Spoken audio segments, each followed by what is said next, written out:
శ్రీ శ్రీ శ్రీ శ్రీదండి చిన్నజీయర స్వామి వారి పాదపద్మములకు నమస్కారం. భాగవతోత్తములందరి యొక్క అనుగ్రహం చేత ఈ వ్రతంలో మనం 7వ రోజు చేరుకున్నాం. గోపికలందరూ కలిసి ఆయా ఇండ్లలో ఇంకా లేవకుండా పడుకున్న గోపికలను మేల్కొల్పుతున్నారు. అట్లా పడుకున్నవారు 10 మంది. అందులో నేను ఒక ఆమెను లేపాం. ఇవాళ మరొక ఆమె దగ్గరికి వెళ్ళాం. వాకట్లో నిలబడ్డాం. తలుపులు వేసి ఉన్నాయి. ఆమెను లేపడానికి ఈనాడు సిద్ధపడ్డారు. ఈ నిద్ర ఏమిటో ముందు కొంచెం తెలుసుకొని తర్వాత లేపుదాం. నిద్రలు 2 రకాలు. ఒకటి బాహ్యమైన భౌతికమైన తామసమైన నిద్ర, 2 ఆంతరమైన సాత్వికమైన దైవ నిద్ర. 2 రకముల నిద్ర ఉంటుంది. నిద్ర అంటే ఏమిటి? ఇంద్రియములు తమ తమ వ్యాపారములను విరమించి ఉండుట. మన ఇంద్రియములు నిద్రపోతున్నప్పుడు పని చెయ్యవు. ఈ మనస్సు అనేటువంటిది మాత్రమే పనిచేస్తుంది. బాహ్యేంద్రియాలు పనిచేయవు. స్వప్న దశలో సుషుప్తి దశ అని దానికంటే వెనక ఉంటుంది ఒకటి, అది గాఢ నిద్ర. ఆ సుషుప్తి దశ అంటే ఛాందోగ్యోపనిషత్తు అర్థం చెప్పింది. సుషుప్తి అంటే అర్థం ఏమిటి అంటే మన జీవుడు ఆ దశలో, ఈ స్వప్న దశలో ఈ జీవుడు తెలివి కలిగే ఉంటాడు. కానీ ఆ తెలివి భౌతికమైన తెలివి ఉండదు. ఆంతరమైన కొన్ని పదార్థములను భగవానుడు మన కర్మానుభవం చేయుటకే సృష్టిస్తాడు. బాహ్యమైన పదార్థాలను భగవానుడే సృష్టిస్తాడు. ఆంతరమైన స్వప్నములో పదార్థములను భగవానుడే సృష్టిస్తాడు. ఆయా జీవుల కర్మానుగుణంగా వారి వారి కర్మ ఫలితాలను అనుభవింపచేయడానికి అవసరమైనటువంటి భోగ్య భోగోపకరణ భోగస్థానములని 3 సృష్టిస్తాడు. భోగ్యములంటే అనుభవింపబడే పదార్థములు, కంటితో చూచేవి, చెవితో వినేవి, ముక్కుతో వాసన చూసేవి మొదలైనవి. భోగోపకరణములంటే వాటిని అనుభవించడానికి తగినటువంటి శరీరము, ఇంద్రియములు. భోగస్థానములంటే ఇల్లు, వాకలి, తోట, మేడలు మొదలైనవి. వీటన్నిటినీ సృష్టిస్తాడు బాహ్యంగా భౌతికముగా పంచభూతములతో. లోపల తైజసములంటారు, అంటే ఒక తేజస్సుతో సృష్టింపబడతాయి. అవి కూడా భగవంతుని యొక్క సృష్టి. ఆ సృష్టింపబడినటువంటి ఆ పదార్థములను ఈ లోపల ఉండే జీవుడే తాను ఒక్కడే పడుకొని ఉండి తనలాంటి తనే రూపంతో గదిలో పడుకున్నవాడు వెలికి వెళతాడు, ఇంట్లో ఉన్నవాడు మేడ మీద ఉంటాడు, ఊళ్ళో ఉన్నవాడు అడవిలో ఉంటాడు. ఇలా విధముగా కొత్త కొత్త పదార్థములను సృష్టించి వీడు అనుభవించదగినటువంటి కర్మలను స్వప్నంలో అనుభవింపచేసి వాడు ఒక్కడికే మాత్రమే కొంతకాలమే మాత్రమే ఉండే పదార్థములను సృష్టించి మళ్ళీ నిద్ర అయిపోగానే మళ్ళీ స్వప్నం అయిపోగానే పోతాయి ఆ పదార్థాలు. అట్లాంటిది ఒక సృష్టి, అది స్వప్న సృష్టి. అప్పుడు ఇంద్రియములు పనిచెయ్యవు, మనసు మాత్రం పనిచేస్తూ ఉంటుంది.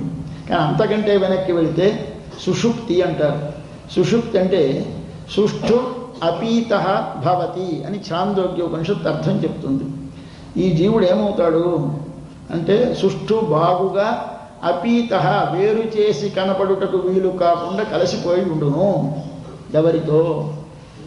లోపల ప్రాజ్ఞేన ఆత్మన సంపరిష్వక్త, లోపలుండే భగవానునితో తాను వేరుగా చూపి ఉన్నాడు అని గుర్తించడానికి వీలు కాకుండా చేరిపోతాడు. దానిని సుషుప్తి అంటారు. సుషుప్తి అంటే మన జీవుడు తాను అని గుర్తించడానికి వీలు కాకుండా, ఒక భగవానునికి తప్ప తనకు కూడా తానున్నానని తెలియకుండా అప్పుడు పరమాత్మతో కలిసిపోతాడు, చేరిపోతాడు. ఆ చేరిపోయిన దశలో దానిని సుషుప్తి అంటారు.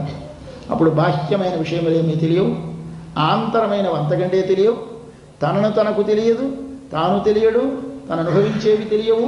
అన్నీ మరచిపోవడం ఏమీ లేకుండా తానొక్కడు మాత్రం తాను పరమాత్మ కలిసి ఉండే స్థితి కలుగుతుంది. కానీ పక్కనే అజ్ఞానము, అవిద్య అనేది ప్రక్కనే ఉండి మళ్ళీ ఎప్పుడు పరమాత్మ యొక్క కౌగిలిలోంచి వెలికి వస్తాడో వెంటనే ఆవరిస్తుంది. ఇంచేత స్వప్న దశలో కాకుండా ఆ సుషుప్తి దశలోకి వెళ్ళినవాడు లేవగానే ఏమంటాడో తెలుసా? గాఢ నిద్ర బట్టి మనం లేస్తే ఏమంటాం? ఆహా ఏమి హాయిగా ఉందిరా. ఆ నిద్రపోయి లేచిన తర్వాత అనే మాట ఏమి హాయిగా ఉంది అంటాడు. నా ఒళ్ళు నాకు తెలియలేదు అంటాడు. ఈ 2 మాటలు అంటూ ఉంటాం, మనము అంటూ ఉంటాం. అంటే దీన్ని బట్టి ఇప్పుడు ఎలా ఉన్నామో తెలుసుకోవాలి. హాయిగా ఉంది అంటే ఏమిటి అర్థం? ఆనందముగా ఉన్నది. ఆనందం అంటే ఎక్కడుంటుంది? భగవంతునిలో ఉంటుంది. ఆ భగవంతునితో చేరితే కలుగుతుంది. కాబట్టి ఆనందముగా ఉన్నది నువ్వంటే అర్థం భగవంతునితో చేరేవు. నా ఒడలు నాకు తెలియలేదు అంటే అర్థం శరీర సంబంధం వదిలిపోయింది అని 2 మాటలు మనం అంటాం. కానీ మేలుకున్నప్పుడు అలా అప్పుడు జరిగిందో మనకు తెలియదు, అది ఉపనిషత్తు చెప్పింది. అప్పుడు ఏమవుతాడయ్యా ఈ జీవుడు? పరమాత్మతో ఏకమవుతాడు, అంటే కలిసిపోతాడు. ఏకమవడం అంటే పరమాత్మే ఉంటాడు జీవుడు లేడు అని అర్థం కాదు. రెండు కలిపితే ఏకమైపోయింది. కాఫీలో డికాషను పాలు కలిపేశాము, రెండు ఏకమైపోయినాయి. అంటే ఏకమైపోయినాయంటే అంటే విడదీయడానికి వీలుకోకుండా కలిసిపోయినాయి. ఉప్పు తెచ్చి నీళ్ళలో పడేశాం, ఏకమైపోయింది అంటే కలిసిపోయింది, విడదీయడానికి కనిపించదు. నది నీళ్లు వెళ్ళి సముద్రంలో ఏకమైపోయినాయి అంటే నది నీళ్లు సముద్రపు నీళ్ళని విడదీసి వేరుగా చూడడానికి వీలు కాకుండా కలిసిపోయినాయి. దీని పేరు లయం. దీని పేరు అప్యయం అంటారు సంస్కృతంలో. లయమన్నా అప్యయమన్నా విడదీయుటకు వేరు కాకుండా కలియుట. ఇది ప్రళయంలో మన జీవులందరూ వెళతారు. అది ఇక్కడే జరుగుతుంది రాత్రి వేళ రోజు మనకి. ఆ గాఢ నిద్రపడిన దశలో జీవుడు పరమాత్మతో కలిసి ఉంటాడు. ఇది మరేమి ఇంతకంటే ఎందుకంటే మోక్షం మనకి అది నీకు తెలియదు, అది చిక్కు. అక్కడ పక్కనే అజ్ఞానం ఉండడం చేత నువ్వు అప్పుడు అనుభవించలేవు, కలిసి ఉంటావు కానీ అది అనుభవానికి రాదు. అది కలుగుతుంది మోక్షంలో. మోక్షంలో నీవుగా నీకు తెలుస్తూ భగవాను అనుభవిస్తున్నానని తెలుస్తూ అనుభవిస్తావు. అక్కడ తెలియకుండా అనుభవించి తెలిసిన తర్వాత ఏదో తెలికి వచ్చిన తర్వాత అబ్బా హాయిగా ఉంది అంటావు, కానీ అప్పుడు అనుభవించినది తెలియదు. అందుచేత దీని స్థితి సుషుప్తి దశ అంటారు. ఆ నిద్రపోతున్నారు ఈ పిల్లలు. ఏ నిద్రపోతున్నారు? తాముగా ఒడలు తెలియకుండా తమరు గోపికలని కానీ లేదా ఒక స్త్రీ అని కానీ ఏమో తెలియకుండా ఆ కృష్ణానుభవం అనుభవిస్తూ ఒక తన్మయ స్థితిలో ఉన్నారు ఈ పిల్లలు. దీనిని చెప్పడం ఎలా చెప్తారు అంటే నిద్ర నిశ. అంతేనా? నిద్ర అంటే నిద్ర మామూలు మన నిద్ర కాదు. మన నిద్ర పడుతుందే వాళ్ళకి. రాత్రి వెన్నరాత్రిలో యమునా తీరంలో కృష్ణుని చూసి ఆనందంగా అనుభవించినటువంటి పిల్లలకి మిగిలిన మొత్తం 5 లక్షల మందిలో ఎవళ్ళకి పట్టని నిద్ర 10 మందికి పట్టేసిందా అంటే కొన్ని వేల మందిలో ఒక్కడికి కలుగుతుంది అనుభవం అని చెప్పాడు భగవద్గీతలో కృష్ణ భగవానుడు. మనుష్యానాం సహస్రేషు కశ్చిద్యతతి సిద్ధయే యతతామపి సిద్ధానాం కశ్చిన్ మాం వేత్తి తత్వతః. కొన్ని వేల మంది ప్రయత్నిస్తే ఆ వేల మందిలో ఒక్కడికి తనను కలుస్తాడు. అట్లాంటి స్థితి కలిగింది పిల్లలకి భాగ్యవశం చేత అనుభవిస్తున్నారు. ఆ అనుభవాలు భిన్న అనుభవములుగా ఉంటాయి. ఆ అనుభవాలు భిన్నముగా ఉన్నటువంటి దశలన్నీ యోగశాస్త్రంలో చెప్పారు పతంజలి. అవి మనకి ఇక్కడ వివరిస్తే చాలా బరువు అవుతుంది, సమయము అవుతుంది కనుక వివరించను. కానీ ఆ దశలు 10. ఆ 10 దశలని మనకి 10 మంది పిల్లలలో చూపిస్తున్నారు. దానిని సమాధి అంటారు. ఆ సమాధిలో సబీజ సమాధి, నిర్బీజ సమాధి అని 2 రకాల సమాధులు ఉంటాయి. సబీజ సమాధి అంటే తాను భగవంతుడు అని 2 తెలుస్తూ అనుభవిస్తే సబీజ సమాధి. తాను భగవంతుడిని వేరుగా తెలియకుండా కలిసిపోయి ఏమిటో అనుభవించాడు, ఇది నేను దానిని అని తెలియదు. ఆ స్థితి కలిగిపోతే అది నిర్బీజ సమాధి. అంటే బీజం అంటే అసలు విత్తే లేకుండా, విత్తనమే లేకుండా దానిలో కలిసిపోయినాడు. విత్తనం ఉండి కలిశాడు. అట్లాంటివి 2 రకాలు ఉంటాయి. ఈ సబీజ సమాధి అనే దానిలో అంటే తాను అనుభవిస్తున్నానని తెలుస్తూ అనుభవించే దానిలో 10 రకాలు ఉంటే 10 రకాలు 10 మంది గోపికలు. ఇది కథ. అసలు ఏంటి లోపలి కథ అది. మనకి బయట కథ పడుకున్న పిల్లలను లేపటం. ఇది ఎక్కడి నుంచి ప్రారంభమవుతుంది? శ్రవణం దగ్గర నుంచి ప్రారంభమవుతుంది.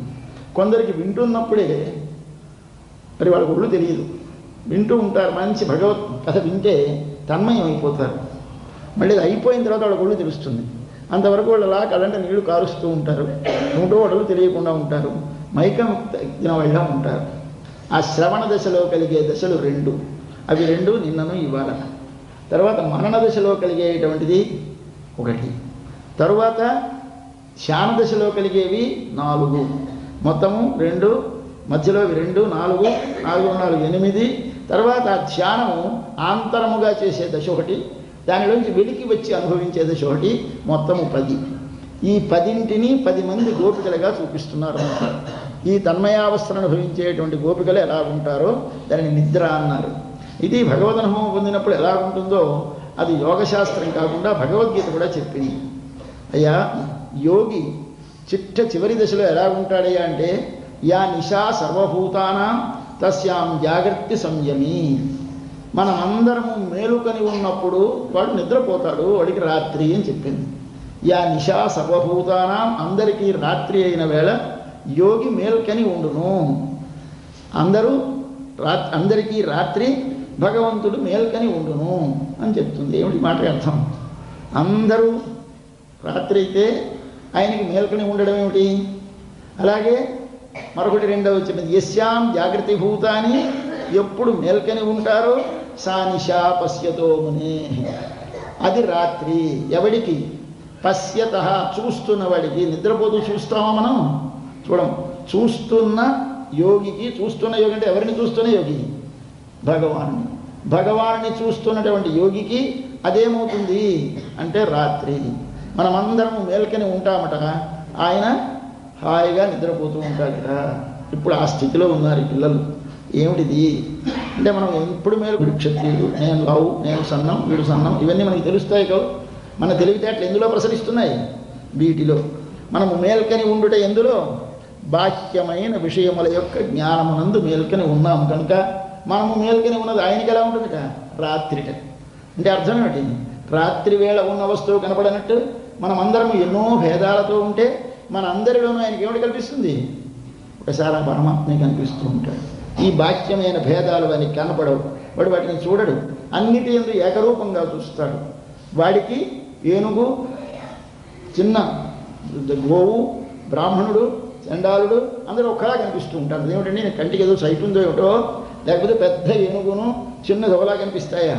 కాబట్టి గవి సుని శ్వపాకేచ పండితా సమదర్శిన, కుక్కని చంపుకొని వండేవాడు, అలాగే హస్తిని ఏనుగు ఎందు, బ్రాహ్మణు ఎందు, గవి గోవు ఎందు, పండితా సమదర్శిన, అంతా ఒక్కలా చూస్తాడు. ఓహో ఏమి గొప్ప జ్ఞానం అండి అంటే వాడు మూర్ఖుడు అన్నమాట కాదు. సమదర్శిన అంటే అర్థమేమిటి? ఈ లోపల ఉండే వస్తువు అందరిలోనూ సమమే, అందరిలో ఉండేటువంటి ఒకటే, ఒకలాగే ఉంటుంది, దానిలో మార్పు ఉండదు. మరి దేనిలో మార్పు? భౌతికమైన బాహ్యమైన ప్రకృతి వికారమైన శరీరములోనే మార్పులు. స్త్రీ, పురుష, స్థూల, పురుష, ఇవన్నీ దీనిలో. ఇవి వాడికి తెలియవు. ఆ స్థితిలో ఉంటే ఆ యోగి మనమందరము మేల్కొని ఉన్న ఈ బాహ్య జగత్తులో ఉండే భేదమునందు వాడికి నిశా, వాడికి రాత్రి కనుక అది నిద్ర. ఇప్పుడు వీరంతా ఎలా ఉన్నారు? ఇప్పుడు కృష్ణ అనుభవంలో ఉన్నారు. ఎవరి 10 మంది కలిగిపోయిన పరిపూర్ణమైన అనుభవం. కలిగిపోయి 10 మంది ఒకసారి ఆ కృష్ణ తన్మయత్వంలో ఉండి కృష్ణుడే వారికి ఏమి పైదేమి కనపడలేదు, పైదేమి గోచరము కాలేదు, దానిని అనుభవిస్తూ పడుకున్నారు. అట్టి వారిని తోడ్చుకుని వెళితే కానీ తమకు కృష్ణ అనుభవం కలగదని ఎరిగిన మన పిల్లలు ఇలా ముందుగా ఆశ్రయించేటప్పుడు ఎవరిని ఆశ్రయించాలి? భగవంతుడినే. ఎప్పుడూ భగవంతుడి దగ్గరికి వెళ్ళకండి. భగవంతుడి దగ్గరికి వెళితే భగవంతుడు కనపడ్డు.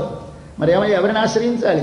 ఎవరైతే భగవంతుని ప్రేమించి భగవంతుని చేత ప్రేమింపబడి తాను వారిని కలియకపోతే తానుండలేనని తానే వచ్చి ఎవరికి కనిపిస్తాడో, ఎవరి లోపల తాను ఉంటాడో అట్టి వారిని ఆశ్రయిస్తే వీరి కోసం ఆయన వస్తాడు మనకు కనిపించడానికి. ఇందుచేత మనం ఇంటికి వెళ్తాం, ఇంత పెద్ద దానిమ్మ పండు, పెద్ద దానిమ్మ పండు దొరికింది, పట్టుకో వెళ్తాం. ఇంతేత ఆయనకి ఇస్తే ఆయన బాగా ఆనందించి మన పని చేసేస్తాడని మన ఉద్దేశం. ఓ బుద్ధిమంతుడు వెళ్ళి కూర్చున్నాడు వీధిలో, చీటీ పంపించాడు. పంపిస్తే ఆయన రాపటి నుంచి రాడు. ఇంతలో ఈ మనవడు వచ్చాడు, చిన్న పిల్లడు, గబగబా వచ్చాడు. వీడి చేతిలో పండు చూశాడు. పిల్లడికి పండు చూడగానే ఆశ లాగేశాడు. వ్యాపారం తోసేశాడు ఆ పిల్లని. వాడు ఏడుస్తూ లోపలికి వెళ్ళాడు. వెళ్ళి వాళ్ళ తాతతో చెప్పాడు, తాత ఎవడో వచ్చాడు అని ఏడుస్తున్నాడు. ఎవరు రావాడో పొమ్మని కేకలేస్తాడు, వీడు పంపించిస్తాడు. ఈ వీధిలో కూర్చొని ఇంత పండు పట్టు వచ్చినాడని పొమ్మన్నాడు. మరొకడు వెళ్ళాడు. వాడు ఏం పట్టుకోలేదు, వచ్చినాడు, నిమ్మ పండు ఏదో పట్టుకొచ్చాడు. వాడు వచ్చి కూర్చున్నాడు. వాళ్ళ మనవాడు వచ్చాడు. వీడు ముద్దుగా బాబు దామ్మ బాగున్నాడు, నీ పేరేమిటి అడిగి వాడి చేతిలో దామ్మ పండు పెట్టేశాడు. వీడు పట్టుకోడు, తాత తాత తాత ఎవరో వచ్చారు, పండు ఇచ్చారు. అయ్యా ఆయనకి ఎంత సంతోషం వస్తుందో. అయినే వచ్చి ఏం సార్ ఏమిటి ఇలా వచ్చారు, రెండు లోపలికి రండి, అక్కడ కూర్చున్నారు ఏమిటంటాడు. ఏమయ్యా ఇందాక అంతవాడు వచ్చి నీకే ఇస్తానంటే తిరస్కరించేవేం, ఇప్పుడు వీడిస్తే ఎందుకు లోపలికి పిలిచావు? కారణం ఏమిటి? తనను ప్రేమించుట కాదు కావలసినది, తన వారిని ప్రేమిస్తే తనను ప్రేమించినట్టు సంతోషిస్తారు లోకంలో వారే కదా. సర్వేశ్వరుడి స్వభావం ఇదే. కాబట్టి ఎవరి యందు మమ మద్భక్త భక్తానాం ప్రీతి అభ్యతి కామత, నన్ను ప్రేమించిన కంటే నా భక్తులను ప్రేమించడం నాకు చాలా ప్రియముగా ఉంటుంది. అంతే ముందు వారిని ప్రేమించాలి, వారిని ఆశ్రయించాలి, వారితో కలిసి ఉండాలి. ఉంటే నీ మనసు ఇతర విషయముల నుండి వెనుకకు మళ్ళుతుంది. ఎప్పుడూ వైరాగ్యం రావాలి అంటే నువ్వు ఒక్కడే కూర్చొని వెళ్ళకూడదు మనస్సు రోజు చెప్పకండి. అయ్యా నువ్వు ఆడదాన్ని తలంచకూడదు, నువ్వు సినిమా చూసి రోజు ఇవే జ్ఞాపకం వస్తుంటాయి. తలంచకూడదు అని వేటిని చెబితే అవే మళ్ళీ జ్ఞాపకం వస్తాయి. ఇక్కడ తలంచకూడదు మనసుకి చెప్పకూడదు. మరేమిటి చేయాలి? తలంచేవారితో కలిసి ఉంటే వారి మాటలు మరో మాటలు రావు కనుక నువ్వు సినిమా ప్రసంగం చేసేవారితో కూర్చుంటే సినిమా కబుర్లే, టీవీ మాట్లాడేవాళ్ళు టీవీ కబుర్లే వచ్చినట్టు వాడితో వస్తావా? భగవంతుడు భగవద్భక్తుల కథలు వస్తాయి. మరో విషయం మాట్లాడడానికి మనకి ఎవరు పక్కన లేరు, వాళ్ళే ఉన్నారు. కాబట్టి వాళ్ళ మధ్యలో కూర్చుని మరో ప్రసంగం ఉండదు కనుక నీ మనసు ఇతర విషయముల మీదకి పోదు. సత్సంగం చేస్తే, సత్పురుషుల సహవాసం చేస్తే మన మనస్సు ఇతర విషయముల నుండి విరక్తి కలుగుతుంది. ముందు భగవద్ విషయం ముందు ప్రేమ కలగడం తర్వాత మొదట ఇతరమైన వాటికి వెళ్లకుండా ముందు అడ్డుకుందికి నీ ప్రయత్నం చేసి గదిలో కూర్చొని మనసా వెళ్ళకు మనసాను బజారుకెళ్ళకు మనసాను చెప్పకండి. అది చెబితే పాడైపోతుంది మనస్సు. ఇక్కడ మరి ఏం చేయాలి? నిగ్రహించంటే కొంతమంది అనుకుంటారు అలా కూర్చో బిగపెట్టడం అనుకుంటారు. బిగపెట్టడం కాదు, మహాపురుషుల మధ్యలో ఉండడం నేర్చుకో సంతతం అని చెప్పారు. అది మనకి సూత్రం అని చెబుతోంది మన ఆండాళ్ళ తల్లి. ఏం చేయాలి? ముందు పడుకున్న గోపికలని లేపాలి. వీళ్ళు ఏమిటి చేస్తున్నారు? నిద్రపోతున్నారు. వాళ్ళనే లేపాలి. అదేమంటే నిద్రపోయిన వాళ్ళు లేపితే పాపం కాదా? వాళ్ళు లేవకపోతే మనకి భగవద్ అనుభవం, కృష్ణ అనుభవం కలగదు. కృష్ణుడు మనల్ని అనుగ్రహించడు. కాబట్టి లేపుదాం రెండేని బయలుదేరారు. నిన్న ఒక ఆమె పడుకుంది. ఆమె మంచి నిద్రలో ఉంటే వినలేదా అని అడిగారు నిన్న. ఏమమ్మా వినలేదా? పడుకున్నావు, అదిగో పక్షులు కూస్తున్నాయి, అదిగో ఆలయంలో ఏదో మరొకటి దొరుకుతోంది, ఓంకారం దొరుకుతోంది, మరొక చోట హరి అంటున్నారు, వినపడలేదా అని అడిగారు. ఇవాళ పిల్లని సమంగా మళ్ళీ అవే అడుగుతున్నారు. మళ్ళీ శబ్దాలే. నిన్న 3 రకాల శబ్దాలు చెప్పారు, ఇవాళ మరో 3 రకాల శబ్దాలు చెప్పి విని పడుకున్నావా అంటారు ఇవాళ పిల్లని. నిన్న పిల్ల వినలేదా, ఇవాళ పిల్ల విని పడుకుందా. ఇవాళ పిల్ల ఇది ఇద్దరు. అంటే ఇవన్నీ మొట్టమొదటి మనం చేయవలసింది శ్రవణము. ఆ శ్రవణము చేసినప్పుడే వీరికి తన్మయత్వం కలిగిపోయింది. వాళ్ళిద్దరినీ నిన్నను ఇవాళ లేపుతున్నారు. అటువంటి ఒక విచిత్రమైనటువంటి ఒక కథ ఇది. లోపల బాహ్యమైన ఒక నోము కథ. ఇది మానవ జీవిత కథ.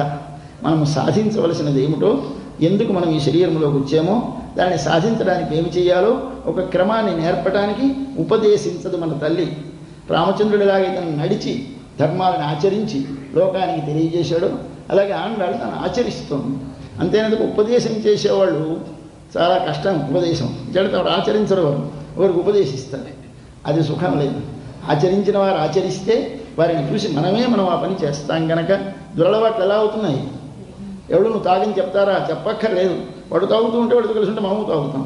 కాబట్టి దీనికి ఒకటి చెప్పక్కర్లేదు, ఉపదేశం అక్కర్లేదు. ఆచరిస్తే చాలు. వాడు ఆచరిస్తే వాడితో కలిసి ఉన్న మనము ఆచరిస్తాం. కాబట్టి అలాగే మంచి బుద్ధులు కూడా ఒక ఉపదేశించకలేదు. అబ్బాయి నువ్వు దేవుణ్ణి కీర్తించు, నువ్వు రోజు సహస్రనామపారాయణ చేయొద్దు. అందరం సహస్రనామపారాయణ చేస్తున్న వాళ్ళతో 10 మంది దగ్గర కూర్చుంటే వాడు చదువుతుంటే చదవకపోతే బాగుండదు, పుస్తకం పట్టుకు వెళ్తాం, ఇలా చూస్తాం. కొన్నాళ్ళు కొంచెం మెల్లిమెల్లిగా గుణుగుతాం, రెండో మాట మర్నాడు కొంచెం లోపలికి అంటాం, తర్వాత పైకి అంటాం, తర్వాత గట్టిగా అంటాం. ఇది క్రమంగా రాదండి, ఇదే పద్ధతి. కాబట్టి దేనికైనా ఎప్పుడు ఉపదేశించకూడదు. మరి ఏం చేయాలి? ఆచరించాలి. ఆచరిస్తే వాడు ఆచరిస్తాడని చూసి ఇది మన సిద్ధాంతమని మన ఆండాళ్ళ తల్లి గోపికల దగ్గరికి వెళ్ళి నిన్న ఒక ఆమెను నింపారు. వాళ్ళ రెండవ ఆమె వాకట నిలబడి చదువుతున్నారు. పాశురం చదువుతాం. కీషు కీషన్నెంగుమానయిచ్చాత్తం కలందు పేసిన పేచ్చరవం కెట్టిలయో పేయి పెண்ணే కాశుం పిరప్పుం కలగలప్ప కైవేర్తు వాసనరుం కుశలాச்சிய மத்தினால் பூசை படுத்த தைரவங் கேட்டிலையோ நாயக பெண் பிள்ளாய் நாராயணன் மூர்த்தி கேசவனை பாடவும் நீ கேட்டே கிடத்தியோ தேசமுடையாய் திற ஏலோரம்பாவாய். కీసు కీసు కీచు కీచు ఎండ్రు అని కీసు కీసు ఎండ్రు కీసు కీచు అని ఆనైచ్చాత్తం భరద్వాజ పక్షులు కలందు కలిసి పేసిన పేచ్చు మాట్లాడుతున్న మాటల అరవం ధ్వనిని కెట్టిలయో వినలేదా? అదిగో చెట్ల మీద భరద్వాజ పక్షులు తెల్లవారుజాముని భరద్వాజ పక్షులు. దీనికి ఇంగ్లీషులో మంచి పాడుతుందని పేరుట. ఆ పక్షికి వారి భాషలో పేరు స్కైలార్క్ అంటారట. ఆ స్కైలార్క్ అనేది మంచి పాట పాడుతుందని దానికి వారి భాషలో పెద్ద ఎవరో ఒక మహానుభావుడు దాని మీద పద్యాలే రాశాట, ఒక కవిత్వం రాశాట స్కైలార్క్ అని. అందుచేత ఆ స్కైలార్క్ అనే పక్షిట భరద్వాజ పక్షిని వారి ఇంగ్లీష్ డిక్షనరీలో రాశారు. మనకి సంస్కృతానికి ఇంగ్లీష్ అసలు ఇప్పుడు ఆ స్కైలార్క్ ఇది అంటే ఒక పక్షికి ఇది మంచి బాగా పాట పాడుతుంది. ఆ పాట పాడుతున్నటువంటి పక్షులు రాత్రి ఎక్కడో పగలంతా తిరిగి తిరిగి రాత్రి వచ్చాయి, వచ్చి చెట్టు మీద వారాయి. అవి రాత్రి పడుకున్నాయి, మళ్ళీ లేచి వెళ్ళిపోతాయి. వెళ్ళే ముందు అన్నీ కలిసి మాట్లాడుకుంటున్నాయిట. వాటి మాటలే మధురంగా ఉంటాయి. కాబట్టి పేసిన పేచ్చరవం, అవి మాట్లాడుతున్న మాటలు యొక్క అరవం, దానిలో ఉండేటువంటి ధ్వనిని కేటిలయో వినలేదా అన్నారు. తర్వాత రెండోది ఒక ధ్వని అయింది. నిన్న మొదటి ధ్వని ఏమిటి? పుళ్ళుం శిలుం వినహాన్, పక్షులు కూస్తున్నాయి కదా అన్నారు. ఇవాళ భరద్వాజ పక్షులు మాట్లాడుకుంటున్న మాటలు వినలేదా అన్నారు. రెండవది వేసిన పేచ్చరవం కేట్లయో. తర్వాత காசும் பிறப்பும் கலகலப்ப கைவேர்த்து வாசனருங்குழல் ஆட்சியர் మత్తినాలోషై పడుత తైరరవం కేట్టిలయో. మరో చప్పుడు చెప్తున్నారు. ఈ చప్పుడు నిన్న పెద్ద దేవాలయంలో శంఖం ఊతున్నారు వినలేదా అంటే, ఇవాళ ఇళ్లలో పెరుగు చిలుకుతున్నారు చప్పుడు వినలేదా అంటారు. అదేమిటి ఇది ఒకటేనా? నిన్ననేమో పెద్ద ఆలయంలో శంఖధ్వని చెప్పి ఇవాళ ఇంట్లో పెరుగు చిలకడం చెప్తారేమిటి? రెండు సమానమే. అదేమిటిది మనవి చేస్తాను, తర్వాత ముందు అర్థం చెప్తాను. ఇక్కడ ఏమిటి చూస్తున్నారు? అక్కడ కాశం పిరప్పం, గోపికలు పెరుగు చిలుకుతున్నారు. గోపికలు పెరుగు చిలకడం మనలాగు రాత్రి పడుకున్న బట్టతో విప్పకుండా చిలకలు. వాళ్ళకి అది పరమ పవిత్రము పెరుగుకుండా. దాన్ని ముట్టుకోవాలంటే ముందుగా బట్ట మార్చుకొని లేదా స్నానం చేసి పట్టు కట్టుకొని పూలు ముడుచుకొని ఆ పెరుగు చిలకటానికి వచ్చేటప్పుడు శుభ్రంగా దానికి కొమ్మటి దండం పెట్టి అది తమ యొక్క పవిత్రమైనటువంటి ఆరాధ్య దైవంగా భావించి అది తాము చేయవలసిన పవిత్ర కృత్యమని చేస్తారు. కానీ ఇదేదో వర్తకానికి జీవనానికి చేసే పని కాదు వారికి. కాబట్టి తమ వృత్తిని, తమ ధర్మాన్ని తాము పవిత్రంగా భావించి ఆరాధనగా, భగవదారాధనగా చేస్తారు వాళ్ళు. అంచేత వాళ్ళు మెళ్ళలో ఆభరణాలు ధరిస్తారు. అందులో ముఖ్యమైన ఆభరణాలు ఎవరికైనా ఉండక తప్పనివి రెండు: కాసు, పిరప్పు. కాసు పిరప్పు అంటే మంగళసూత్రంలో రెండు బిళ్ళలు ఉంటాయి. ఒక బిళ్ళకి కాసు అని పేరు, ఒక బిళ్ళకి పిరప్పు అని పేరు. అంటే అత్తవారు పెట్టేది ఒకటి, మొగడు భర్తవారు పెట్టేవారు, పుట్టింటి వారు పెట్టేది ఒకటి. రెండును పిరప్పు అంటే పుట్టినీళ్ళు, పుట్టింటి నుంచి వస్తుంది ఒకటి, వచ్చే కొత్త సంబంధం నుంచి వస్తుంది ఒకటి. రెండూ కలిపి మన మెళ్ళో కడతారు. ఈ కట్టినటువంటి దాని పేరు మంగళసూత్రం అని మనకి పేరు పెట్టారు. ఈ మంగళసూత్రం ప్రతివారికి ఉండక తప్పదు. దానితో ఏదో ఆభరణానికి భూషణంగా ఒకటి ఆభరణం ధరిస్తారు.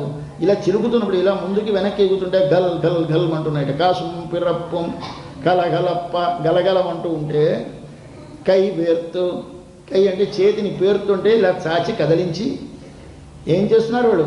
కై పేర్తు మత్తినాల్ వాసనరుం కుషల్ ఆశ్చర్య. వాస అంటే పరిమళము, వాసన. ఆ వాసనలు నరుం బాగా పరిమళిస్తూ ఉండేటువంటి కుషల్ కేశములు అంటే పువ్వులు పెట్టుకున్నారు. ఆ పువ్వులు ఇలా ఇలా ఊగడంలో కదులుతున్నాయి. పువ్వులు కదులుతూ ఉంటే పూల యొక్క వాసన గుబాళిస్తోంది. ఆ వాసన నరుంకుశల్ కేశములు కలిగినటువంటి ఆశ్చర్య గొల్లపిల్లలు గోపికలు మత్తినాల్, మత్తు అంటే కవ్వం, మత్తినాల్ కవ్వంతో ఓషై పడుతా వాళ్ళు మధిస్తున్నారు. మధిస్తూ ఉంటే ధ్వని వస్తోంది. ఆ ధ్వని వస్తూ ఉండేటట్టుగా మధిస్తున్నటువంటి తైరరవం, తైర్ అంటే పెరుగు, అరవం అంటే ధ్వని. నిన్ననేమిటన్నారు? శంఖధ్వని వినలేదా అని అడిగారు. ఇవాళ పెరుగు చిలుకుతున్న ధ్వని వినలేదా అని అడుగుతున్నారు. తైరరవం కేట్టిలయో వినలేదా? ఇది రెండవ ధ్వని. నిన్న దేవాలయంలో ఒక శంఖం ముదేట వెళ్ళై విడిశంగిన్ పేరరవం కేట్టిలయో అని అడిగారు నిన్న. ఇవాళ మత్తినాలోషై పడుత తైరరవం కేట్టిలయో అంటున్నారు ఇవాళ. అంటే దేవాలయంలో శంఖం మన ఇంట్లో పెరుగు జరగడం ఒకటే అనమాట. మత్తినాలోషై పడుత తైరరవం కేట్టిలయో అంటున్నారు ఇవాళ. అంటే దేవాలయంలో శంఖం మన ఇంట్లో పెరుగు జరగడం ఒకటే అనమాట. కాబట్టి రెండు సమానం చేసేస్తున్నారు. దీని భావం తర్వాత తెలుసుకుందాం. తైరరవం కేట్టిలయో నాయగ పెణ్ పిళ్ళాయ్. నిన్నట ఆవిడెవరు? పిళ్ళాయ్. ఇవాళ ఆవిడెవరు? నాయగ పెణ్ పిళ్ళాయ్. ఆవిడ కేవలం పిల్ల. ఇవాళ ఆవిడ నాయకురాలైనటువంటి పెళ్ళంటే చిన్నపిల్ల, పెళ్ళంటే స్త్రీ. కాబట్టి ఇవిడ కొంచెం పెద్దది, అనుభవం గలది. కానీ అనుభవం గలది కదా, కొంచెం అంత పిచ్చెత్తిపోవాలండి. ఏదో తెలియని పిల్లలైతే కృష్ణుడు అంటే వ్యామోహం, కానీ ఈ తెలిసిన పిల్లకు కూడా ఇదేమిటి వ్యామోహం. అందులో కాక 10 మందిని నడిపించడానికి చేతనైన పిల్ల పడుకుంటే ఎలా కుదురుతుంది? కాబట్టి నాయకురాలైనటువంటి అందరినీ నడిపించగలిగినటువంటి పెళ్ళాయ్. ఏమమ్మా నువ్వు ఇప్పుడు వినలేదా? మత్తినాలోషై పడుత తైరడవం కేట్టిలయో నాయక పెళ్ళాయ్. ఇంకా మూడో ధ్వని చెప్తున్నారు. 2 అయిపోయినాయి. మూడోది ఏమిటి? నారాయణం మూర్తి కేశవనై పాడవం నీ కెట్టే కిడతియో. మేము యువతలు ఏం చేస్తున్నాం? నారాయణ మూర్తి, నారాయణమూర్తి కలిపి అనకండి, నారాయణ మూర్తి కేశవ అని మేము పాడుతున్నా కానీ కేట్టే వినే కిడతియో పరున్నావా అని అడుగుతున్నారు. ఏమిటిది? నారాయణ అన్నారట ఒక నామం, మూర్తి అన్నారట రెండవ నామం, కేశవ అన్నారట మూడవ నామం. అనగానే 3 గుణాలు జ్ఞాపకం రావాలి. ఒక్కసారి ఒడలు మరచిపోవాలి, కళ్ళు చెమర్చాలి, ఒళ్ళు గగుర్పడవాలి, ఒకసారి గద్గదం అయిపోవాలి. ఆ నారాయణ మూర్తి కేశవ అని మేము పాడుతూ ఉంటే కెట్టే కిడతియో 3 ధ్వనులు. నిన్ననేమిటి? మునివరుగళం యోగిగళం మెల్ల ఎడుందు అరియన్న పేరదవని నిన్న హరి హరి హరి అన్నారట వాళ్ళు. వీళ్ళు ఏమిటంటున్నారు? యువతల పిల్లలందరూ కలిసి నారాయణ మూర్తి కేశవ అన్నారట. అది వినే పడుకున్నావా? అవతల 3 యువతల 3 జ్ఞాపకం పెట్టుకోవాలి. వాడికి సమన్వయం తర్వాత తెలుసుకుందాం ఏమిటో అర్థం. కెట్టే కిడతియో ఏమిటి? ఏమన్నా పలకదేమిటిని ఒకసారి ఇలా కన్నంలోంచి చూశారట, తలుపులోంచి చూస్తే మంచి వెలుగుతూ పలుకుతుంది. ఆవిడ మంచి తేజస్సు అవుతుంది. తేజముడయాయ్ తేజస్సు కలదానా అని ఆవిడని పిలిచారు. పిలిచి అమ్మ తిరా తెరు, ఒకసారి తలుపు తెరవమ్మా, నీ దర్శనాన్ని ప్రసాదించవమ్మా అని ఇవాళ మేలుకుంటున్నారు. ఈ పడుకున్న పిల్లని ఇవిడ రెండవ ఆవిడ. నిన్నను వినడమే, ఇవాళ వినడమే. కాబట్టి శ్రవణము చేసి వెంటనే తన్మయత్వాన్ని పొందినటువంటి 2 దశలు. నిన్నను శ్రవణము చేసిన ఆవిడే, ఇవాళ శ్రవణము చేసిన ఆవిడే అని. కొంతమందికి అలాగే అయిపోతుంది. మనం చూడండి, సినిమాలకు వెళ్తే మనలోనే కొందరు అలా చూస్తూ ఏడుచేస్తూ కూర్చుంటారు. కొంతమందికి ఏం పెద్దంత ఏడవడానికి మన ఇంట్లో అలరా ఎందుకులా ఏడుస్తూ ఉంటారు పక్క వాళ్ళు. కాబట్టి వాళ్ళకి ఏడుపు రాదు, వాళ్ళకి ఏడుపు వస్తుంది. అలాగే ఈ భక్తిలో కూడా అలాగే కొందరికి అది వింటూ ఉండేసరికి ఏమిటో తెలియకుండా ఏడుపు వచ్చేస్తుంది. అట్లాంటి స్థితిలో ఉన్నారు వీళ్ళు, ఈ గోపికలిద్దరూ. వాళ్ళని గురించి చెప్తున్నారు. మొట్టమొదట పక్షులు. ఈ పక్షులలో భరద్వాజ పక్షులు అంటారు వీటిని. ఈ భరద్వాజ పక్షులు గానానికి ప్రసిద్ధి. ఇవి తెల్లవారుజామున లేచాయి. పాపం పగలంతా తిరిగి తిరిగి వస్తాయి. రాత్రి ప్రేయసి ప్రియులు కలుస్తాయి పక్షులు రెండూను. కలిసి మళ్ళీ తెల్లవారుజాము అయ్యేసరికల్లా మళ్ళీ వెళ్ళిపోవాలి కదా, మళ్ళీ డ్యూటీస్కి వెళ్ళిపోవాలి, ఎవరి పని మీద వాళ్ళు వెళ్ళిపోవాలి జీవితానికి. ఆ పడుకున్న పక్షులు లేచి మాట్లాడుకుంటున్నాయిట. మళ్ళీ నేను వస్తాను, జాగ్రత్తగా ఉండు, పిల్లల్ని జాగ్రత్తగా చూసుకుంటుండు. పాపం పిల్లలు ఉంటే ఏమిటి ఇవే కాబోలి కబుర్లు ఏం చెప్పుకుంటున్నాయో తెలియదు మనకి, కానీ మాట్లాడుతున్నాయిట. మాట్లాడుతూ వెళ్ళిపోతాం అనేటువంటి ఏదో ఒక బెంగని అభివ్యక్తం చేస్తున్నట్టుంది కదా. అలాగ ప్రేమించిన వారు ఒకరితో ఒకరు కలిసి ఉండి విడిపోయినప్పుడు అంత బాధపడుతున్నాయే పక్షులు కూడాను.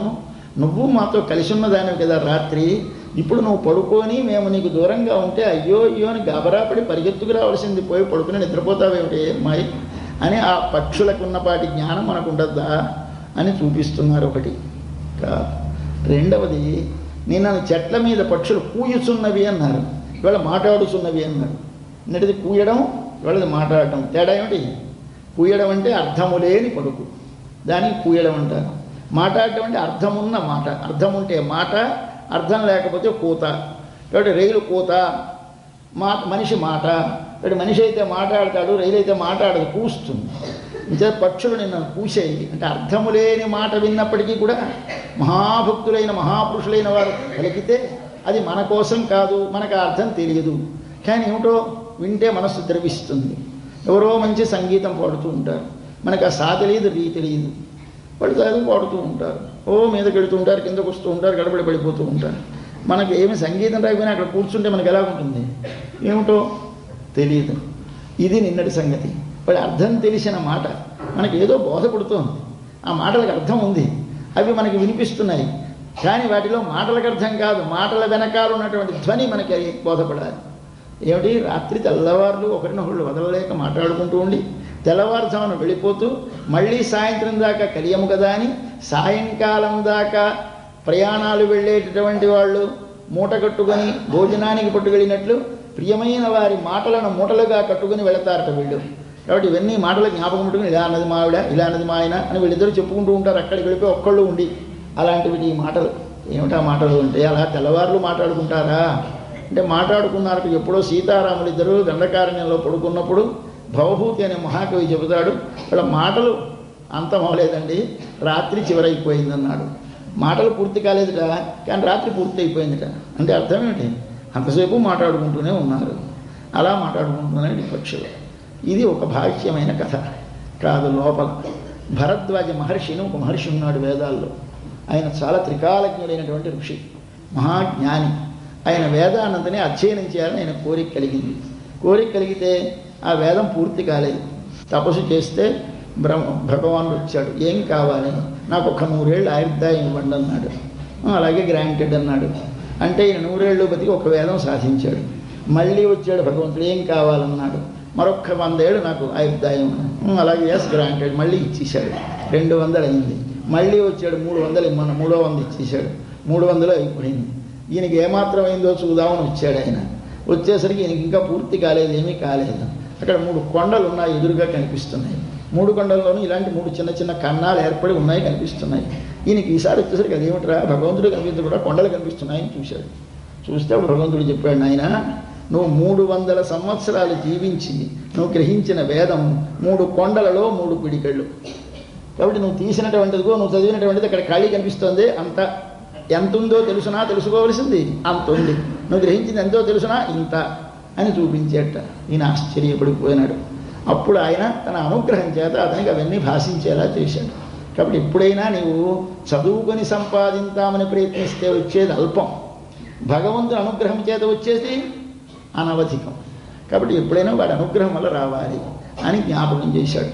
అటువంటి భరద్వాజుడు అనేటువంటి ఆయన మహాజ్ఞాని, ఆయన మహావేదాంతి, అటువంటి తత్వజ్ఞానం కలిగినటువంటి మహాపురుషుడు కనుకనే అక్కడికి రామచంద్ర ప్రభువు వెళ్ళాడు, భరతుడు వెళ్ళారు, వారికి విందు చేశారు. చాలా గొప్పవాడు భరద్వాజుడు. అటువంటి ఋషి కనుక ఆయన పలుకుతున్నట పలుకులు ఏ పలుకు పలుకుతాడు అంటే ఉపనిషత్తులలో భరద్వాజుని గురించి ప్రశంసిస్తారు కనుక అటువంటి తత్వవేత్తలైన వారు, వేదాధ్యయన పరుడైన వారు వేదార్థ విచారము చేస్తూ ఏది ఆత్మస్వరూపమో ఏది పరమాత్మస్వరూపమో తెలియచెబుతూ పొందడానికి ఉపాయమేమో చెబుతూ ఉంటే అవి వినద్దా అని అడుగుతున్నారు, వినలేదా అని అడుగుతున్నారు. వినవలసినవి ఏమిటో ఒక్కొక్కటి లిస్ట్ ఇస్తున్నారు. మనకి ఏమిటి వినాలి? మనం మొట్టమొదటి వారి కోసం వారు చదువుకుంటూ మనం అర్థం తెలియకపోయినా మనకెందుకండి, అక్కడ ఏదో వేదగోష్ఠి అవుతోంది, మనకేం బోధపడదు, పదంత సినిమాకంటారు. మరి వేదగోష్ఠి అయితే నువ్వు వినాలంటే నీకు తెల్లవారుతుంది అని అర్థం. లేకపోతే తెల్లవారలేదు, నీకు ఇంకా తెలివి రాలేదు, తెలివి వచ్చే సమయం కాలేదు. నీకు అదైనా సరే విందాం, ఏదో ఒకటి కాలక్షేపం అవుతుంది. కానీ మాకు ద్రావిడం తెలియదండి, మాకెందుకు అనకు. త్రిప్పావు మాకెందుకండి, ద్రావిడం అది మాకు అర్థం కాదు. నీకు సంస్కృతం అర్థం కాదు, ద్రావిడం అర్థం కాదు, మరి ఏది అర్థం అవుతుంది నీకు? నీ భాష నీకు అర్థం కాదు, పైవారి భాష అర్థం కాదు, ఏ భాష అర్థం కాదు. ఎప్పుడు అర్థమవుతుంది? ఎప్పుడు దానిని వినాలనే కుతూహలం కలిగితే అప్పుడు ఎప్పుడు కలుగుతుంది నీకు? భగవంతుని వైపు ఆభిముఖ్యం కలిగితే నీకు కలుగుతుంది. కనుక అటువంటిది కలిగిన నాడు కానీ చెవిని పడదు. అది నిన్నటిది, ఇవాళది అర్థం ఉన్నది, నిన్నటిది అర్థము తెలియనిది, 2. మరొకటి దీనిలో అటువంటి భరద్వాజ పక్షుల యొక్క మధురమైనటువంటి గానం అంటే సామవేదం. సామవేదం గానంతో ఉంటుంది సంస్కృతంలో. అలాగే ఆళ్వార్లు పాడిన పాటలు గానముతో ఉంటాయి. కాబట్టి నీవు వింటే వేదము వినాలి, వేదము విను. అది విన్న తర్వాత ఏమి వినాలి? వేదం విన్నాం కానీ మాకెందుకండి త్యాగరాజ కీర్తనలు, ఈ సంకీర్తనలు, ఈ పాటలు అనుకోకు, పాటలు వినాలి. మహాభక్తుల యొక్క మధురమైనటువంటి భావాలు, దాని లోపల హృదయం ద్రవించిన భావాలు ఉంటాయి. కాబట్టి గానరూపముగా కొందరు కీర్తనము చేశారు. మన ఆళ్వార్లు పాడారు, త్యాగరాజు పాడాడు, అన్నమయ్య పాడాడు. అయితే వేదం చదువుకోవాలి కానీ పాటలు ఎందుకు మాకు వద్దని వాళ్ళని తిరస్కరించక వీటిని వినకుండా పోకూడదు. ఇవి వినాలి, అవి వినాలి, 2 వినాలి. నిన్ననేమో పుళ్ళుం శిలుం వినగాను, ఇవాళ ఆనైత్యాత్తం కలందు పేసిన పేచ్చరవం అవి వినలేదా అని అడిగారు. అంటే మనం వినవలసిన లిస్టు చెప్తున్నాను.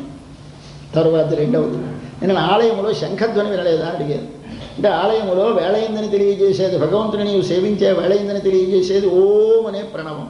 ఆ అంటే సర్వజగత్ కారణమైన సర్వజగద్రక్షకుడైన సర్వేశ్వరునకు, ఊ అంటే ఏము నేను చెందినవాడను, నేను వానికే ఉపయోగపడదగిన వాడను అనే జ్ఞానం నీకు కలిగిస్తే నీవు వెంట్లో కూర్చుంటావా, నీకోసం నువ్వు పనిచేసుకుంటావా, స్వామి సన్నిధికి వెళతావని ఓం అనే అక్షరము పలికితే నీకు తెలుస్తుందని చెప్పారు నిన్నను.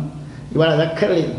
నీకు కేవలం ఆలయమునికే వెళ్ళడం అవసరం కాదు, నీ కర్తవ్యం నీవు ధర్మించాలి. స్వధర్మ నిర్వహణం అవసరం. ఎలా చేయాలి స్వధర్మ నిర్వహణం అంటే భగవద్గీతలో 18వ అధ్యాయంలో ఒక శ్లోకం చెప్పాడు. మానవ సిద్ధిం గచ్చతి, మనుష్యుడు సిద్ధిని పొందుతాడు. ఏం చేస్తే సిద్ధిని పొందుతాడు? యత ప్రవృత్తిర్భూతానాం ఏన సర్వమిదం తతం స్వకర్మణ తమభ్యర్చ్య సిద్ధిం విందతి మానవ. మానవ సిద్ధిం విందతి, మానవుడు సిద్ధిని పొందును ఏమి చేసి? కర్మ చేసి. అరే కర్మ చేస్తే బంధం అంటారే, లేదు. చేసిన కర్మ అభ్యర్చ్య, వాడి ఆరాధనగా చేస్తే సిద్ధిం విందతి. ఇదే కేవలం కర్మ చేస్తేనా కాదు, వెనక కొంచెం జ్ఞానం ఉండాలి. ఏ జ్ఞానం ఉండాలి? యత ప్రవృత్తిర్భూతానాం, ఈ సమస్తమైన జీవులందరికీ, శరీరముతో కూడిన జీవులకందరికీ, యత ఎవని వలన, ప్రవృత్తి అంటే వ్యాపారములు సర్వ కదలికలు కదులుతున్నాయో, ఏనా ఎవని చేత ఇదం సర్వం కనపడేదంతా తతం వ్యాపించబడి ఉన్నదో వాడి ప్రీతికి నేను ఈ పని చేస్తున్నాను చెయ్యి. ఇప్పుడు వీళ్ళందరూ గోపికలు ఎందుకు చేస్తున్నారు, తిరుగుతున్నారు? మా కృష్ణుడికి వెన్న ఇష్టం కనుక. ఆయనకి వెన్న అంటే విరిగి వాళ్ళ మారిన ప్రేమ. ఎంత వెన్న ఉన్నా చాలదు ఆయనకి. కాబట్టి ఎంత పెరుగు వచ్చినా వీళ్ళు చిలికి వెన్న తీసేస్తూ ఉంటారు. అది చేస్తున్నారు కనుక ఈ చిలకడం ఏమిటిది? భగవద్ ఆరాధనారూపముగా తమ స్వధర్మాన్ని తాము నిర్వహిస్తున్నారు వాళ్ళు. దానిని చెప్తున్నారు. ఇవాళ ఇది చెయ్యాలా, ఆలయానికి వెళ్ళాలా? ఆలయానికి వెళ్ళినా ఓమని ప్రణవాన్ని ఉపాసన చేసినా ఎంత ఫలమో, నీవు భగవంతుడు సర్వత్రా వ్యాపించి ఉన్నాడని, భగవంతుని వలనే సర్వవ్యాపారములు జరుగుతున్నాయని ఎరిగి, అట్టి భగవాను ప్రీతి కొరకు నా శరీరం ఇచ్చాడు కనుక నా శరీరంతో చేసే పని వాని కొరకే చేయాలని చేస్తే అది నీకు ప్రణవోపాసనమే అని ఇవాళ మనకి చెప్పారు. ఇది వినాలి. కాబట్టి పేసిన పేచ్చరవం కెట్టిలయో అయిపోయింది. ఇప్పుడు రెండవది ఏమిటి చెబుతున్నారు? అదిగో ఆ పిల్లలందరూ గోపికలందరూ తరుస్తున్నారు. గోపికలంటే ఎవరు అంటే తమ ప్రయత్నం అక్కర లేకుండా భగవంతుని మీద ప్రేమ కలిగిన వారు. వీళ్ళకి ఏమైనా కర్మ చేశారా, యాగం చేశారా, యజ్ఞం చేశారా, ధ్యానం చేశారా, తపస్సు చేశారా? ఏమీ లేదండి. వెర్రి వాళ్ళ మారిన ప్రేమ కృష్ణుడు అంటే ఎందుకు కలిగింది? కృష్ణుడే వచ్చి వాళ్ళ ఇంట్లో పడి వాళ్ళ మధ్యని తిరిగి తన దర్శనం ఇప్పించి ఒకసారి తన రూపం చూసి మోహపెట్టి తన దివ్యచేష్టితములను చూసి వాళ్ళని వశపరుచుకొని తనను వదిలి వాళ్ళు పోలేకుండా వాళ్ళని తమ వలలో వేసుకున్నాడు స్వామి. అంటే వాళ్ళు గోపికలు. ఎవరు? తమ ప్రయత్నం అక్కర లేకుండా వచ్చిన వారు. వారెవరండి? మహాభక్తులు ఆళ్వార్లు. వారు ప్రయత్నించలేదు భగవంతుని చూడాలని. ఎవడూ నాకు స్వామిని దర్శనం ఇస్తావా అని తపస్సులు చేయలేదు, ఉపవాసాలు చేయలేదు. వాళ్ళ మానాన్న వాళ్ళు తిరుగుతూ ఉంటే భగవంతుడు వచ్చి వాళ్ళని పట్టుకున్నాడు. నన్ను పాడు నన్ను పాడు నన్ను పాడు పాడించుకున్నాడు. పాటలు విని ఆనందించాడు. పాడుతూ ఉంటే గెంతాడు. వీళ్ళు గోపికలు. గోపికలంటే తమ ప్రయత్నం అక్కర లేకుండా భగవానుడే వీరిని వరించి వీరికై తాను వచ్చి వీరి మధ్య తానుండి వీరి యందు తన మన గురించి ప్రీతిని కలిగించి వారి ప్రీతితో పాడిన పాటలు విని పొంగి ఆనందించేవాడు, వారిని ఆనందింపచేసేవాడు వారు. అటువంటి గోపికలు ఇప్పుడు ఏం చేస్తున్నారట? వీళ్ళందరూ వీళ్ళు ఆచ్య గోపికలు. వీళ్ళు ఎలా ఉన్నారట? వాస నరుం కుశల్. వాస పరిమళము కలిగినటువంటి, పరిమళము నరుం అంటే ప్రవహిస్తూ ఉండేటువంటి, కుశల్ కేశములు కలిగినటువంటి వాళ్ళు. మంచి అందమైన జుత్తు. ఆ జుత్తులో పువ్వులు, పరిమళము కలిగినటువంటి పువ్వులు వాటితో ఉన్నారు. ఇది నిన్న ధ్వని వింటే, శంఖం ధ్వని విని ఏమిటన్నారు గోపికలు? వెள்ளైవిడి శంగిన్ పేరడవం గేట్లయో. తెల్లటి శంఖం ధ్వని వినలేదా అని అడుగుతారు. శబ్దం వింటే తెల్లగా ఉంటుంది నల్లగా ఉంటుందో తెలుస్తుందండి. శంఖం ఊపుతారు. ఊపితే నల్లని శంఖం తెల్లని శంఖం ఎలా చెప్తారు మీరు? అయితే శంఖం అని తెలుస్తుంది. అక్కడ ఏదో వీణ వాయిస్తూ ఉంటారు. ఏ కర్రతో చేసిన వీణ తెలుస్తుందా? తెలియదు. అలాగానే ఇక్కడ గోపికలు ఏమంటారు? ఆ వెள்ளై విడి శంఖిని అన్నారు. తెల్లటి శంఖం ధ్వని వినలేదా అంటారు. ఏమిటో తెలుపు ఎలా తెలిసింది అంటే శబ్దాన్ని బట్టి తెలుపు తెలియాలట. ఎలా తెలుస్తుంది? అలాగే ఇవాళ ఒక శబ్దాన్ని వింటే వాసన తెలియాలి. ఈ శబ్దాలకి శక్తి ఉందని మన పెద్దలు కనిపెట్టారు. ఇది మనకు తెలియనటువంటి ఒక రహస్యమైన శాస్త్రం. కాబట్టి శబ్దం వింటే మీకు ఏ వాసన వస్తుందో తెలుస్తుందిట. ఏ వాసనలు దానిలో ఉన్నాయి అంటే మంచి వాసనలు ఉన్నాయి. ఏ వాసనలు? వారు తలలో దాల్చుకున్నారు కేశములలో, అందుచేత వాళ్ళు మధిస్తున్నారు. తలలో కేశములలో ధరించడం ఏమిటి? గోపికంటే అప్రయత్నముగా భగవానుడే ప్రసాదించిన ప్రేమను పొంది భగవత్ పరతంత్రయ్యై భగవంతుని కొరకు భగవంతుడిచ్చిన శరీరముతో వాని ప్రీతికై తాను చేయవలసిన కర్మను ప్రేమతో చేసేవాడు గోపికలు. వాళ్ళకి ఇచ్చి ప్రేమ కనుక వెన్న తీసి స్వామికి ఇవ్వాలి అంతే వాళ్ళ ప్రయోజనం. కానీ వెన్న అమ్ముకుందామని కానీ నెయ్యి కూడబెడదామని కానీ వాళ్ళ ప్రయత్నం కాదు. తీస్తున్నారు. వాళ్ళు ఎలా చిలుకుతున్నారు? చిలుకుతూ ఉంటే 3 ధ్వనులు వస్తాయి. ఎలా వస్తాయి? కాశం పిరప్పం. ఇవి గల్గల్మంటూ ఉంటాయి. మెళ్ళలో పెట్టుకున్నటువంటి మంగళసూత్రాలు గల్గల్మంటున్నాయట. ఈ వక్షస్థలంలో పడుతున్నాయి. కంఠానికి కట్టారు మంగళసూత్రం, మెళ్ళలో పడుతుంది, గుండెల మీద పడుతోంది. అది ఊగుతూ ఉంటే వస్తుంది. ఇవేమిటి అంటే మనకి ఆచార్య సమాశ్రయణము చేసిన నాడు గురువులు ఉపదేశించిన మంత్రం. ఈ మంత్రం 2 వాక్యాలు.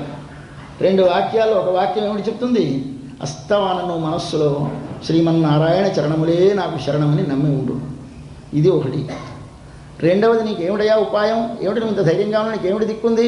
నాకేముంది? మా శ్రీమన్నారాయణ చరణములే. ఇది సంతతము లోపల ఆడుతూ ఉండాలి, హృదయంలో కూడుతూ ఉండాలి. రెండోది, నీవు ఏ పని చేసినా ఏమిటి ఇంత పని చేస్తున్నారు? ఏమిటి మీకు అవసరం? ఎందుకు చేస్తున్నారంటే ఎందుకేమిటండి? మా స్వామి కోసం. శ్రీమతే నారాయణాయ శ్రీమతే నారాయణాయ ఆ లక్ష్మీ సమేతుడైన నారాయణుని కొరకే ఇదా. అదేమిటి మీరు ఆస్తి సంపాదించుకున్నారు నారాయణ కొరకు అంటారేమిటి? నేనంటే నారాయణుడు కాడేమిటి? మా ఆవిడ కోసం అంటే నారాయణుడు కొరకు కాదా? మా పిల్లలంటే నారాయణుడు కాదా? పేదలంటే అందరిలోనూ నారాయణుడు ఉన్నాడు. కాబట్టి భ్రాత, భర్త, బంధువు, పిత అంతా కూడా నారాయణుడే. అంటే సర్వవిధములైనటువంటి ప్రపంచంలో నీవు నారాయణుని చూసినాడు. నీవే వ్యాపారం ఎవరి కోసం చేసినా నారాయణుని కొరకే చేస్తున్నావు కనుక ఎవరి కోసం చేస్తున్నావు పని? శ్రీమతే నారాయణాయ. అయితే మరి నీకేం జిల్లా సంబంధం లేదా? నమః నమః. నా మీద మగేమీ మమకారం లేదు. చేసేది నేను కాదు, చేసినది నాది కాదు. ఈ రెండు లోపల ఒకటి ఉండాలి, బయటకు ఒకటి ఉండాలి. నువ్వు ఉద్యోగం చేయి, వ్యవసాయం చేయి, వంట చేయి, ఎప్పుడు ఏమనుకుంటూ చేయాలి? శ్రీమతే నారాయణాయ నమః. అది ఆ లక్ష్మీ సమేతుడైన నారాయణుని ప్రీతి కొరకు, నా కొరకు కానీ ఇతరుల కొరకు కానీ కాదు. ఇది చేసే యాక్షన్. లోపలేముండాలి? ఆయన చరణములే శరణముగా నేను మనసారా నమ్ముతున్నాను. ఇది లోపల. అంటే లోపల బయట రెండు. ఇవి కట్టారు మనకి. మెళ్ళలో కట్టిన పుస్తలు ఏమిటివి? ఈ శరీరానికి కట్టిన పుస్తలు ఒక పురుషుడు కడతాడు. లోపల ఆత్మకు కట్టిన పుస్త పురుషుడు కడతాడు. ఆ పురుషుడు ఒకడు, ఈ పురుషుడు ఒకడు. బయటి పురుషుడు లింగము చేత పురుషుడు, లోపలి పురుషుడు సకల శరీరాంతర్వర్తి సర్వాంతర్యామి అయిన పురుషుడు. సహస్ర శీర్ష పురుష అని పురుష సూక్తంలో పెట్టిన పురుషుడు. ఆ పురుషుడితో ఆత్మకు పెండి, ఈ పురుషుడితో స్త్రీకి వివాహం. ఈ స్త్రీ వివాహిత అయిన తర్వాత ఏమవుతుంది? ఈ పుస్తలు కట్టినప్పుడు 9 దారాలతో పోసి కట్టాలి. ఈ 9 దారాలు ఏముంటుంది మనకి? భగవంతునితో మనకు ఉండే 9 సంబంధాలు 9 దారాలు. ఇది ముడివేసి మెళ్ళో వేస్తే 3 ముళ్ళు వేస్తారు వెనకాల. పుస్తకం ముడి వేయించేటప్పుడు పెళ్లి వాళ్ళప్పుడు 3 ముళ్ళు వేయమంటారు. 3 ముళ్ళు పడ్డాయా అని కూడా అడుగుతూ ఉంటారు అందరూ. 3 ముళ్ళు 3 ముళ్ళు ఏమిటి 3 ముళ్ళు? ముడి అంటే బంధం, బంధం అంటే విడదీయరానిది, విడనిది. భగవంతునితో మనకి 3 విధములైన బంధములు ఏర్పడతాయి. ఇది ఎప్పుడైతే వచ్చిందో అప్పుడు ఏమి ఏర్పడ్డది? మొదటిది, నేను వానికే తప్ప మరి ఒకరికి ఉపయోగపడకూడని దానిని. నేను వాడికే. ఇంతవరకు ఎవడైనా బాధలేదు, ఎవడవుతాడో భర్త తెలియదు. ఇక్కడ అందరికీ కామన్. ఇప్పుడో ఒకనికే ఉపయోగపడదగినది మొదటిది. దీనిని ఏమంటారు? అనన్య శేషత్వము అంటారు. రెండవది, నాకు అన్ని విధములుగా రక్షకుడు వాడే. ఇది రెండవది. మూడవది, దీనిని అనన్య శరణత్వం అంటారు. మూడవది, నేను అనుభవించదగినది వానినే. నాకు ఈ లోకంలో అనుభవించాలంటే వాడు తప్ప ఏముంది నాకు అని తనకు ప్రీతికి కలిగించే వస్తువు అదే అనిపిస్తుంది మూడవది. దీనిని అనన్య భోగ్యత్వం అంటారు. ఈ 3 సంబంధములు ఏర్పడితే మనకి ఆకారత్రయం ఏర్పడుతుందంటారు. ఇది ఏర్పడాలి ముడి. ఇవి దారాలు. ఈ దారాలు కట్టుకొని మెళ్ళో 2 పుస్తలు మాంగళ్యములు కట్టుకొని ఈ మాంగళ్యమును ఒక సూత్రముతో కడతారు. మనకి ఒక మంత్రమును కొన్ని అక్షరములతో కూర్చినటువంటి ఒక మంత్రం. ఈ అక్షరములకు దారములని పేరు. ఈ దారములతో కూర్చి ఒక మంత్రం ఏర్పరిచి ఆ మంత్రము మన హృదయములో కడతాడు మన ఆచార్యుడు. ఏమిటిదయా నీకు? ఇవాళ నుంచి నీ పుట్టింటి సంబంధం వదిలిపోయింది. అత్తవారింటి పేరు, అత్తవారి గోత్రం, అత్తవారితో సంబంధాలు, పుట్టింటి సంబంధాలు వదిలిపోయినాయి. అంటే మనకి పుట్టిల్లేది శరీరము, అత్తిల్లేది భగవానుడు. కాబట్టి ఇవాళ వరకు మనకు ఉండేటువంటి భౌతికమైనటువంటి సంబంధములు వదల్చి పరమాత్మతో సంబంధం ఏర్పరిచినటువంటిది మంత్రోపదేశం. ఆ మంత్రము పేరే మాంగళ్యం. కానీ ఇది మంగళం అంటే మంగళం కాదని కాదు, ఇది మంగళమే అలా అనుకోకండి. లౌకికంగా ఒకటి, లాంతరంగా ఒకటి, 2 జ్ఞాపకం పెట్టుకుంటాడు. అంతేకాని ఒకటి చెప్పానని 2 తప్పనేకండి. కాబట్టి బాహ్యముగా శరీరమునకు మంగళమైనది ఈ మంగళసూత్రం, ఆంతరముగా ఆత్మకు మంగళకరమైనది మంత్రోపదేశం. ఆ మంత్రములో ఉండేట భావన చేస్తూ కాశం పిరప్పం ఇది ఏమిటవుతూ ఉండాలి? ఇలా ఊగుతుంటే, కపం సరుస్తూ ఉంటే గల గలప్ప గల్ గల్ అంటోంది. తాళ్ళు లాగుతూ ఉంటేను చెయ్యి ఇలా చాస్తున్నారు. చెయ్యి చాస్తూ ఉంటే ఇది గలగలమంటుంది. మనము చెయ్యి చాస్తూ ఉంటే ఎక్కడ చాస్తాము? అంటే పని చేస్తూ ఉంటే నువ్వు చేతులతో పని చేస్తున్నావు కావు, ఏ పని చేసినా ఏమనుకోవాలి? నేను చేసే ప్రతి పని నా స్వామి చేయిస్తున్నాడు. కర్తృత్వం పోయింది. నేను చేసే ప్రతి పని నా స్వామి కొరకే. శ్రీమన్నారాయణ చరణవు శరణం ప్రపద్యే ఒక పుస్తె. రెండో పుస్తె శ్రీమతే నారాయణాయ నమః. ఇవి 2 గలగలప గలగలం అంటుంటారు. ఎక్కడ గలగలమంటాయి? ఇక్కడ. ఎక్కడ కడతారు? ఇక్కడ. ఇక్కడ కడితే ఇక్కడ గలగలమంటాయి. అంటే మంత్రం ఉపదేశించేది, ఉచ్చరించేది దేంతో? కంఠముతోటి. కంఠముతో ఉచ్చరించిన మంత్రం యొక్క అర్థమును భావన చేసేది ఎక్కడ? హృదయంలో. కాబట్టి హృదయంలో భావన చేస్తూ పెరుగు చిలకడం అంటే నీవు చేసే కర్మ. నీవు చేసే కర్మ చేసేటప్పుడు 2 వాక్యముల యొక్క అర్థమును భావన చేస్తున్నారు ఎవరు? భగవద్భక్తులు. గోపికలు కాశంపిరప్పం గలగలప్ప కైబేర్తు వాసన రుంగుజలాచ్చియర్ ఇంకా తర్వాత ఏం చేశారు, వారి కేశములలో పువ్వులు తురుముకుని వచ్చారు. పెరుగు తెలియడానికి ఏదో పాచిబట్టతోటి లేదా జుట్టు దువ్వుకోకుండాను రారండి. శుభ్రంగా తల దువ్వుకొని పువ్వులు ముడుచుకొని మంచి పట్టుబట్ట కట్టుకొని వచ్చి చిరుపుతారు వచ్చారు. ఇది భాగవతంలో యశోదాదేవి పెరుగు చిరికిన సన్నివేశాన్ని వర్ణిస్తారు. అది తర్వాత మనవి చేస్తాను, వస్తుంది ముందు. ఇప్పుడు వీరు పువ్వులు తుడిమారు. ఆ పువ్వులు తుడుము చేస్తుంటే పువ్వులు ఇలా ఇటో కదులుతున్నాయి, వాసనలు వచ్చేస్తున్నాయి వీధిలోకి. ఈ పిల్లలు విన్నారు. చూడు చూడు, ఆ చప్పుడు విన్నావా, ఆ వాసనలు వస్తున్నాయి చూసావా, ఏమిటా వీధిలోకి పువ్వులు కదిలినందుకు వచ్చిన వాసనలు. వాసనరుంకుశల్ ఆశ్చర్య గోపికలు. ఇది ఏమిటి లోపలి అర్థం. లోపల స్త్రీకి అందమును తెచ్చే వాటిలో ప్రధానమైన జుత్తు తీసేస్తే అందం ఉండదు. కాబట్టి పురుషులు కూడా ఇప్పుడు అందం కోసం రకరకాల జుత్తులు పెట్టుకున్నారు. తీసేయడం పూర్వకాల సంప్రదాయం మారాంటి వాళ్ళకి. ఇప్పటి వాళ్ళు ఎంత పెంచితే అంత అందం. కాబట్టి వీళ్ళకి ఏమిటయ్యా జుత్తు అందం. కాబట్టి అందానికి సాధనం జుత్తు. ఈ అందానికి సాధనమైనటువంటి జుత్తు ఎందుకు అందం? పురుషుణ్ణి తన వైపు ఆకర్షించడానికి అందం. ఇది బయటి అందం. ఎవరికి? స్త్రీకి పురుషుని ఆకర్షించడానికి సౌందర్యం. ఆత్మకి భగవంతుని ఆకర్షించడానికి సౌందర్యం ఏమిటి అంటే, భగవంతుని ఆకర్షించడానికి సౌందర్యము భక్తి. నీకెంత ప్రేమ ఉంటే, ఆ పిల్ల ఎంత ప్రేమిస్తే వీడంత ప్రేమిస్తాడు. అది ప్రేమిస్తే అది చచ్చిపోతానంటే వీడు అంతకంటే ముందు చచ్చిపోతానంటాడు. కాబట్టి ఎలా ఉండాలి? ముందు వీడికి ప్రేమ ఉంటే వాడికి ప్రేమ. కాబట్టి ఆవిడ నేను పెళ్లి చేసుకోకపోతే చచ్చిపోతానంటుందండి, అందుకోసం నేను పెళ్లి చేసుకుంటానంటారు. ఏమిటి? వాడి చచ్చిపోతానన్నదిట వీడు చేసుకుంటాడు. అలాగే మనం కూడా చచ్చిపోతామంటే పురుషుడు మనని ప్రేమిస్తాడు. కాబట్టి ఏమిటి ఉండాలి? మనకి సౌందర్యం ఉండాలి. ఆ సౌందర్యం అంటే ఏమిటి?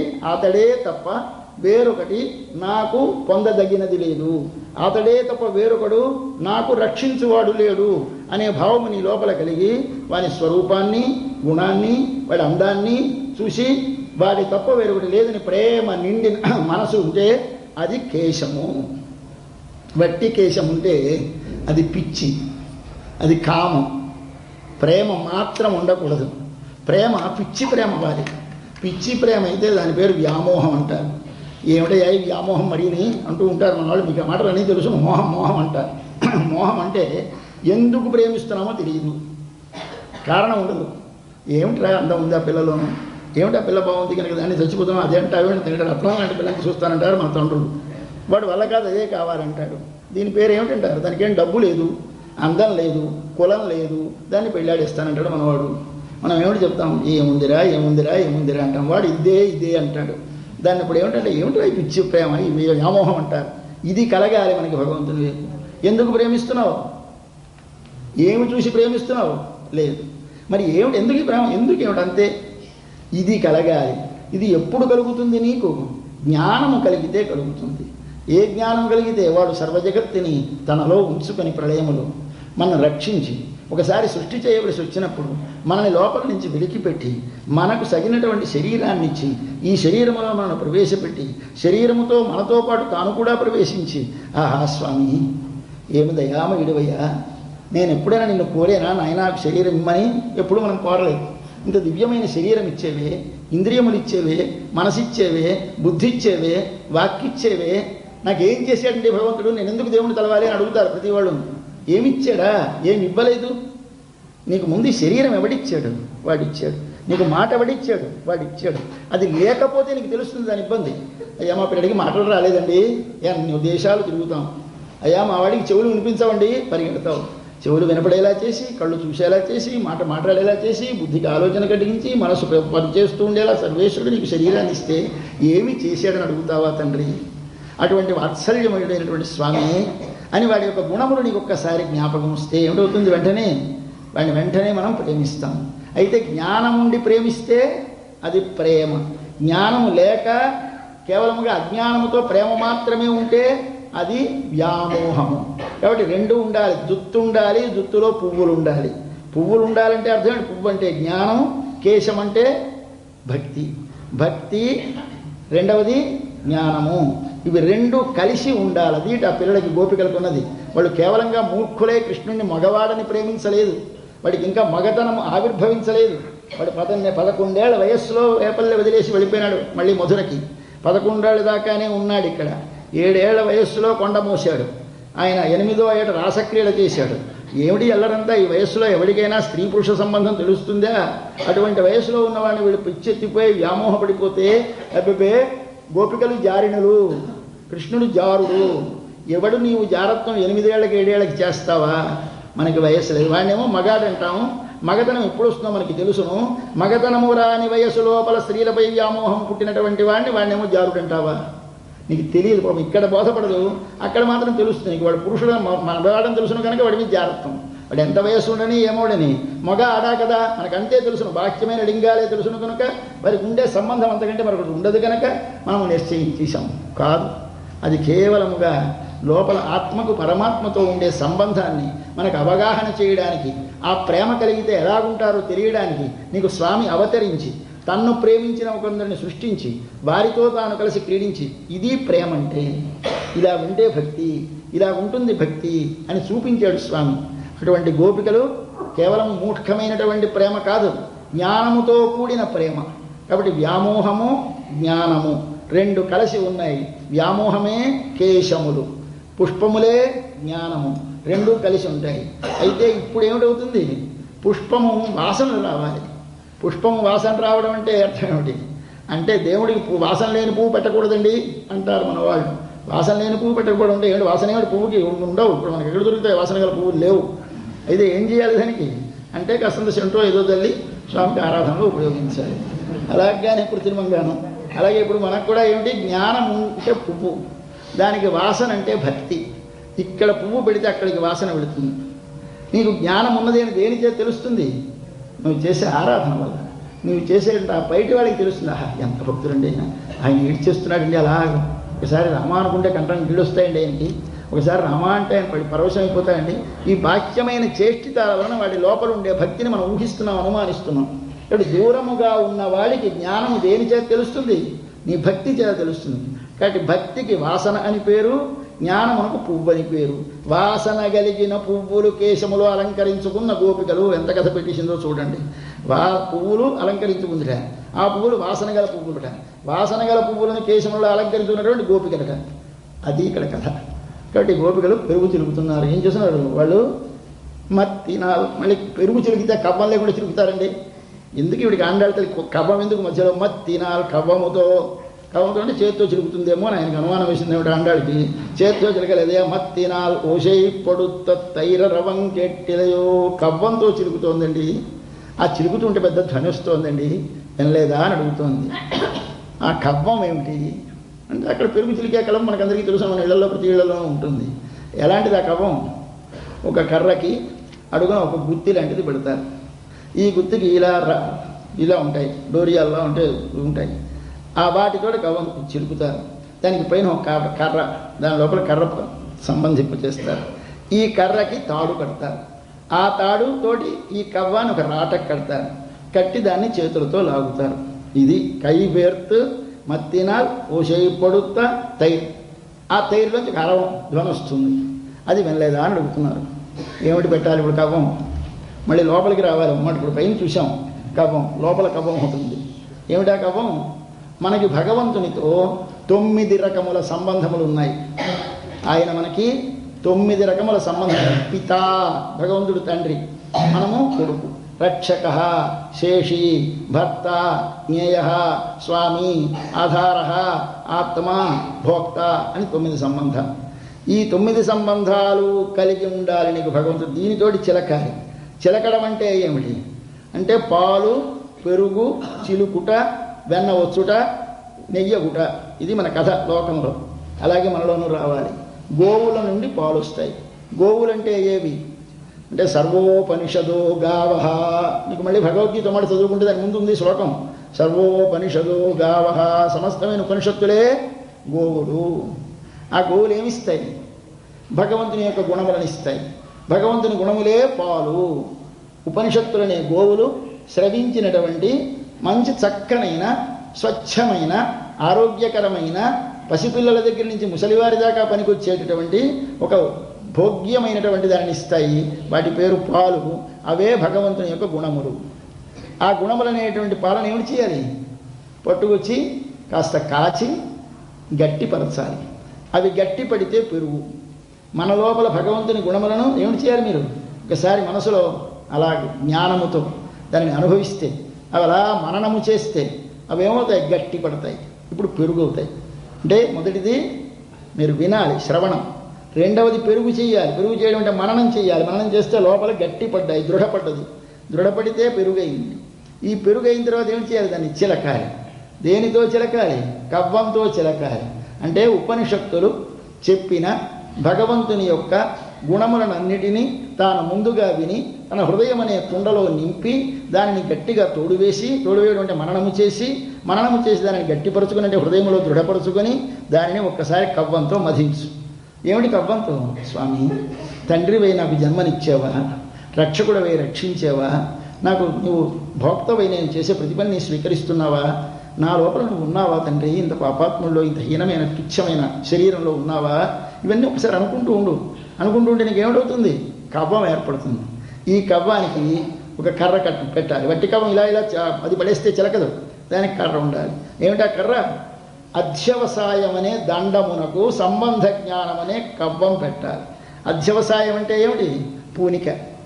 స్వామే నాకు రక్షకుడు, స్వామే నాకు తండ్రి, స్వామే నాకు భోక్త, స్వామే నాకు బంధువు అనేటువంటి వాడే అంటే దాని పేరు అధ్యవసాయం అంటారు. నిశ్చయం. ఆ నిశ్చయం అనేటువంటి ఒక దండం పెట్టండి. కర్ర కడుగున సంబంధ జ్ఞానం అనేటువంటి గుర్తి పెట్టండి. దీనికి తాడు పెట్టండి. తాడేమిటి? ప్రేమ పాశము, భక్తి పాశము. దీనితోటి కట్టండి. ఎక్కడ కట్టాలి? ఇదిగో హృదయ దండానికి, మన వెన్నుపూస ఒక దండం, ఆ దండానికి కట్టండి. కట్టి ఇప్పుడు చిలకండి. చిలికితే ఏమిటి వస్తుంది? నుంచి వెన్న వస్తుంది. వెన్న ఏమిటి? వెన్న అంటే ఏమిటి అంటే ఆ వెన్న ఇలా ముద్దలా వస్తుంది. ఇంత ముద్ద తీసి నీళ్ళలో పడేస్తే ములుగుతుందా? ములగదండి.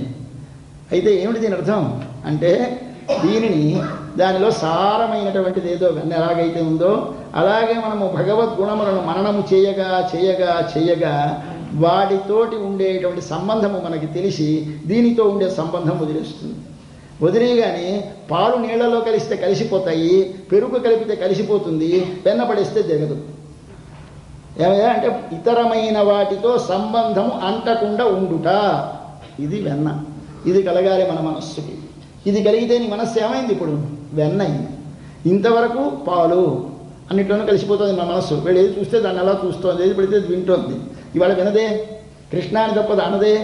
కాబట్టి ఇలాంటి ఈ లోపల ఈ వెన్న స్థితి రావాలి మన మనస్సుకి. అది వచ్చింది. అయితే దీనికి వెన్న ఏమిటండి? వెన్నకి 2 లక్షణాలు చెప్పాను. ఒకటి, నీటిలో వేస్తే మునగనిది, కాస్త వెచ్చదనము తగిలితే కరిగిపోవునది. ఇది వెన్నకి లక్షణం.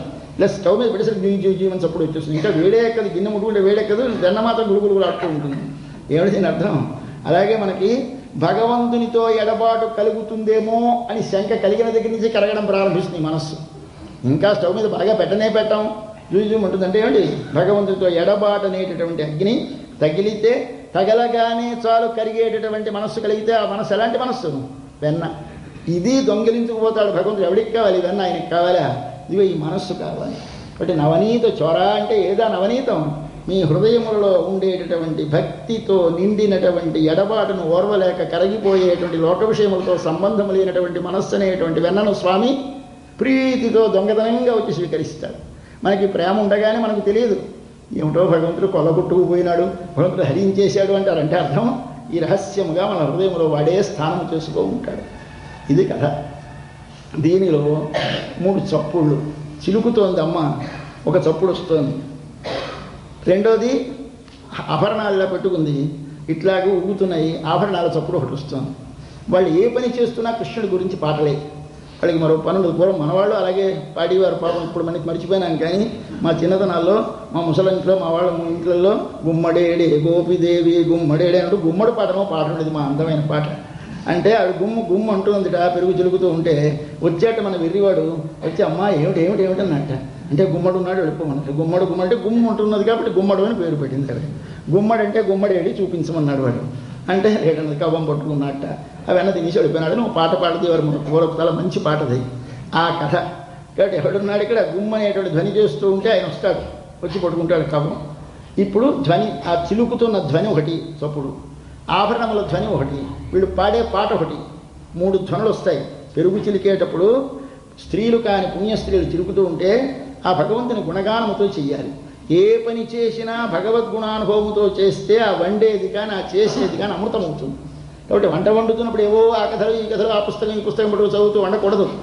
మరేమిటి ఒకసారి కృష్ణ కథలు అనుకుంటూ కృష్ణగానం చేస్తూ చెయ్యాలి. పంట వండేటప్పుడు కాదు, పని చేసేటప్పుడు ఏ పని చేసినా లోపల నామాన్ని స్మరిస్తూ ఉండాలి. అది చేస్తే ఆ చేసే పని అది భగవంతునికి ఉపయోగపడడం చేత, భగవత్స్మరణంతో సాగడం చేత అది నీకు అమృతత్వానికి సాధనమవుతుంది. చేత కర్మణైవ హి సంసిద్ధిమస్థితా జనకాదయ. జనకుడు కర్మ చేసే మోక్షాన్ని పొందేశాడు. దేవుడు కర్మ చేస్తే మోక్షాన్ని పొందుతారా, ఇది ఇలా చెయ్యాలి. అది నేర్పుతున్నారు మనకి పిల్లలు. అటువంటి పిల్లలు వాళ్ళు ఇక్కడ 3 ధ్వనులు వచ్చాయి. ఇది లీలాశుకుల వారు విన్నారు. ఎవరికి ఎలా వాళ్ళు చెప్పారండి అంటే, లీలాశుకుల వారు విన్నారు. కృష్ణకర్ణామతోనే ఆయన మహాభక్తి కలిగినటువంటి ఒక మహానుభావుడైన ఆయన ఇప్పుడు ఉద్గాయతీనాం అరవిందలోచనం, ఎప్పుడు ఆ కృష్ణుడిని పాడుతూ ఉండేవారట. ఒకసారి పెరుగు చిలుగుతున్నారట.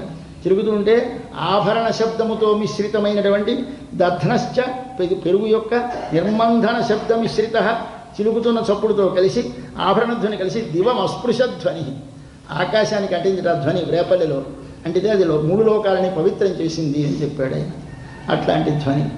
ఈ ధ్వని ఒకనాడు కృష్ణుడు విన్నాడని, ఆ విన్న ధ్వని ఎలాగుందో అని లీలాశుకుల వారు ఒక శ్లోకం రాశారు. చాలా అందమైన శ్లోకం. అది ఇక్కడ చదువుకొని అనుభవించాలి. మనం చేస్తుంటాను ఇప్పుడు మళ్ళీ నేను చాలా రోజులు అయిపోయాక మరో మాట ఆ శ్లోకం మీకు చెప్తాను. ఏమిటది అంటే, ఆయన పెరుగు చిలుకుతూ ఉంటే పెరుగు పెద్ద గట్టి పెరుగు, కుండ నిండా ఉంది పెరుగు.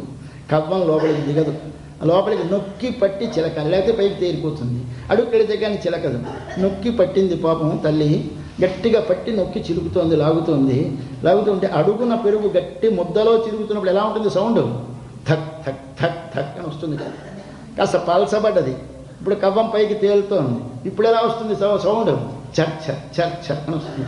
ఇక్కడ అడుగున చిలికితే కవ్వం ధక్ ధక్, మీదకి వస్తే చ చ. ఇది రావాలండి శ్లోకంలో.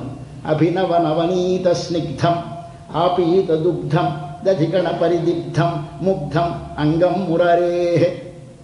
అది ధా ధా ధా రాలేదు ఈ పాదంలో, మీకు అర్థం తెలియక్కర్లేదు, పెరుగు సౌండ్స్ వినపడాలి. అభినవ నవనీత స్నిగ్ధం ఆపీత దుగ్ధం దధికణ పరిదిగ్ధం ముగ్ధం అంగం మురారే. చూశాడు లీలాసుకుడు.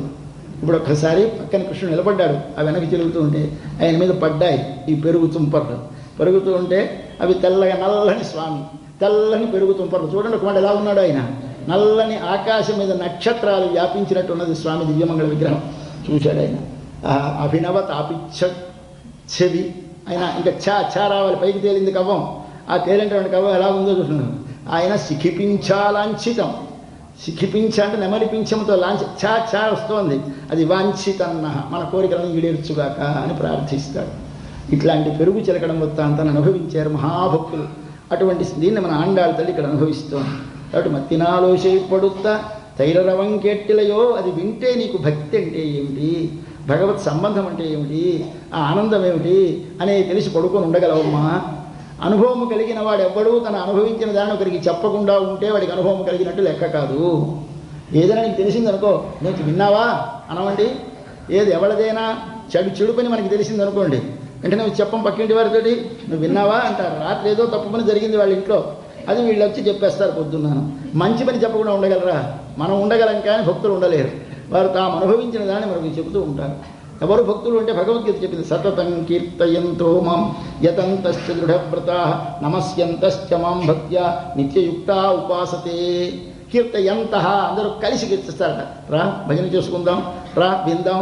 అంతేందుకు నేను ఒక్కడిని చదువుకుంటాను, నేను ఒక్కడిని వింటానంటే వాడు భక్తుడు కాడు, వాడు యోగి. మనకి యోగులు వద్దు, భక్తులు కావాలి. ఈ భక్తులు ఏమిటి, ఏదొచ్చినా అందరం కలిసి ఇది రావాలి. అటువంటి వాళ్ళు కనుక తప్పకుండా అందరూ కలిసి పాడుకుంటారు. దాన్ని వినలేదా, నువ్వు కూడా వచ్చి మాతో పాడొద్దా, నువ్వు కూడా వచ్చి మాతో వినొద్దా అని అడుగుతున్నారు పిల్లలు పడుకున్న తల్లిని అని చెప్పారు. ఇంకా ఈ చప్పుళ్ళు ఒక్కసారి మీకు ఈ పెరుగు చిలకడం వృత్తాంతం వినగానే ఒక మాట, ఆనాడు సముద్రాన్ని మధించిన స్వామి కూర్మావతార మూర్తి మీకు గోచరించాలి. ఈనాడు వీళ్ళు పెరుగు చిలుకుతున్నారు, ఆయన సముద్రాన్ని మధించాడు. కూర్మరూపి అడుగు నుండి 2 చేత సముద్రాన్ని చిలికించాడు. సముద్రం ఏమిటి అంటే భగవంతుడు అనేటటువంటి వాడే సముద్రం. ఆ సముద్రంలో ఉన్నటువంటి పాలు ఏమిటి అంటే ఆయన గుణములనేవి పాలు. ఆ పాలుతో కూడినటువంటి ఆ సముద్రం, పాల సముద్రం అంటే కళ్యాణ గుణములు నిండినటువంటి భగవంతుడు. ఆయన ఒక్కసారి మధిస్తున్నాడు. ఈయన వేటితో మధించాలి భగవంతుని యొక్క కళ్యాణ గుణములను? పై శరీరము సాయం ఉండాలి, లోపల ఆత్మ సాయం ఉండాలి. ఆత్మకు మోక్షం కావాలి అంటే చావు లేకుండా ఉండాలి, బయటి శరీరం పోవాలి.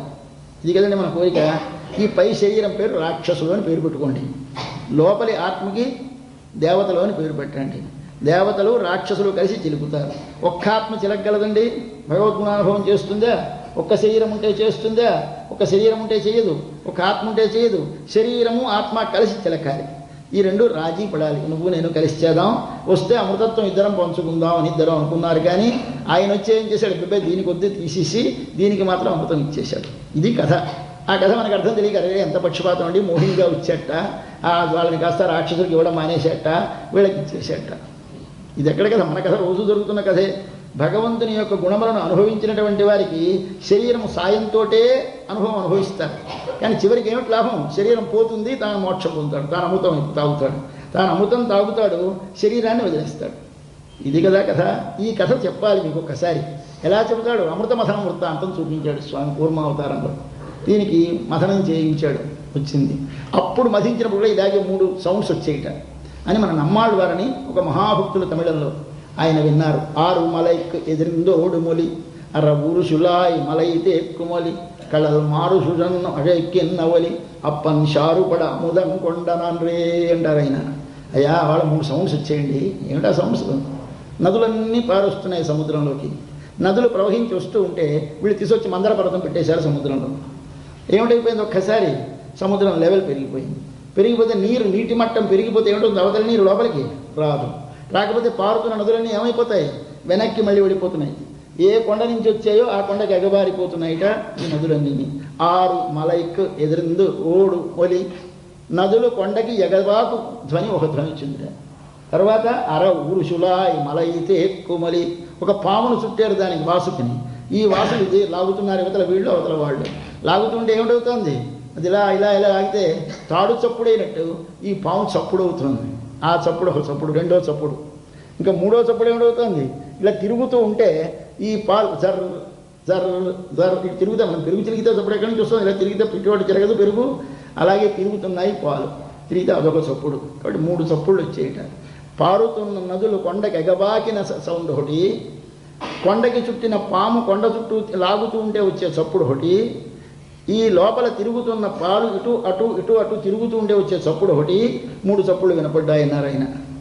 ఇది అక్కడ, ఇది వేపరిలో. ఒకసారి మనలోనూ జరుగుతుంది ఆ సన్నివేశం. మాట మళ్ళీ మనలో చూసుకోమన్నారు. మీ లోపల ఒక మథనం జరగాలి. ఏ మథనం జరగాలి? మనం ఒక్కసారి భగవంతుని యొక్క గుణములను విన్నాం కదా.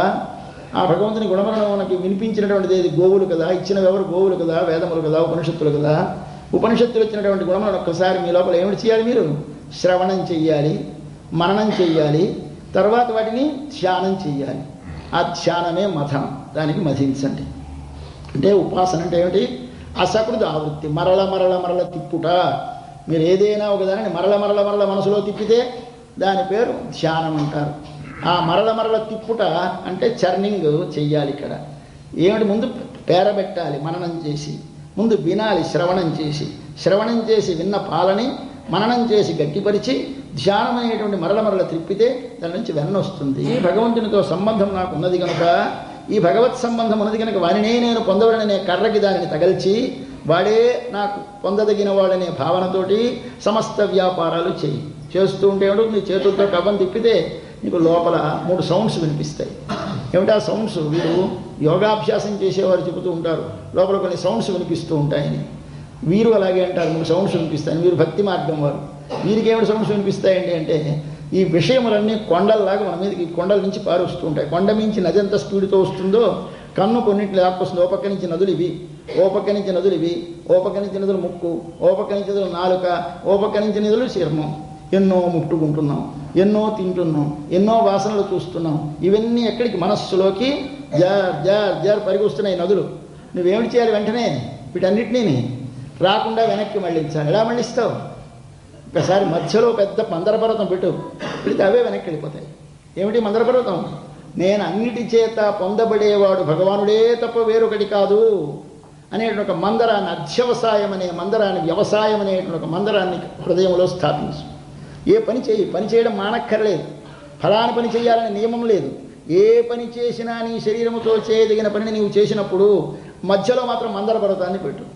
ఈ మందర పర్వతాన్ని పెట్టి మధిస్తే ఏమిటి వస్తుంది? ఇవన్నీ ఈ వచ్చేవన్నీ వెనక్కి వెళ్ళిపోతాయి.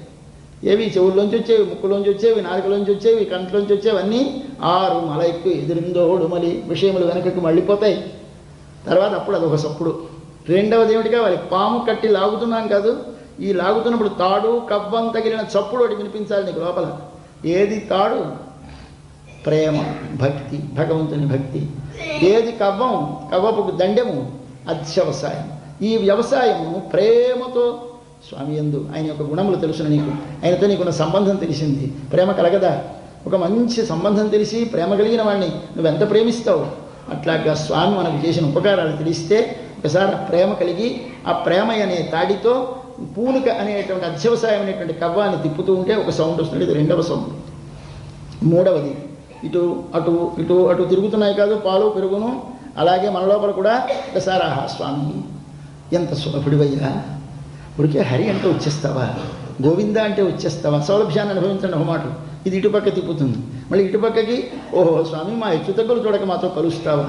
మరొక్క మాట ఆహా స్వామి ఎంత దయ్యానిది, మేము బాధపడుతుంటే చూసి ఓరవలేవా. మరొకసారి ఇటుపక్కకి తిప్పండి, ఎన్ని తప్పులు చేసినా ఊరుస్తావా.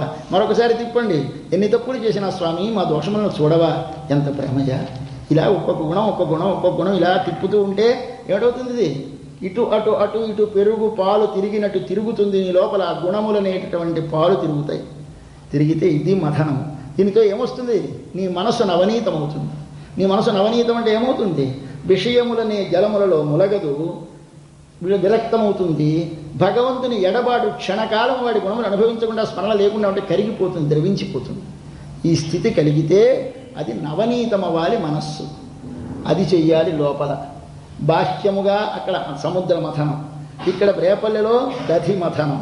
కాబట్టి దధి మథనం, సముద్ర మథనం, అంతర్మథనం, 3 మథనాలు. గొప్ప పిల్లడు వచ్చి పడితే మీద పడితే తన చీర ఎంత బాగా మంచిదైనా సందేహించకుండా మీదకి తీసుకొని వాడికి కడిగి వాడికి బాగు చేసి అలంకరిస్తుంది తల్లి. వాడికి ఏదైనా ఆపద వస్తే ఏమిటి చేస్తుంది? ఎవరికి కనపడకుండా తన బయట చాటును వాడిని దాచేసి వాడు లేడంటుంది. అలాగే మనమందరం ఒక ఆపద వచ్చింది మనకి ప్రళయంలో, అందరినీ ముంచేస్తోంది. ఏం చేస్తాడు స్వామి?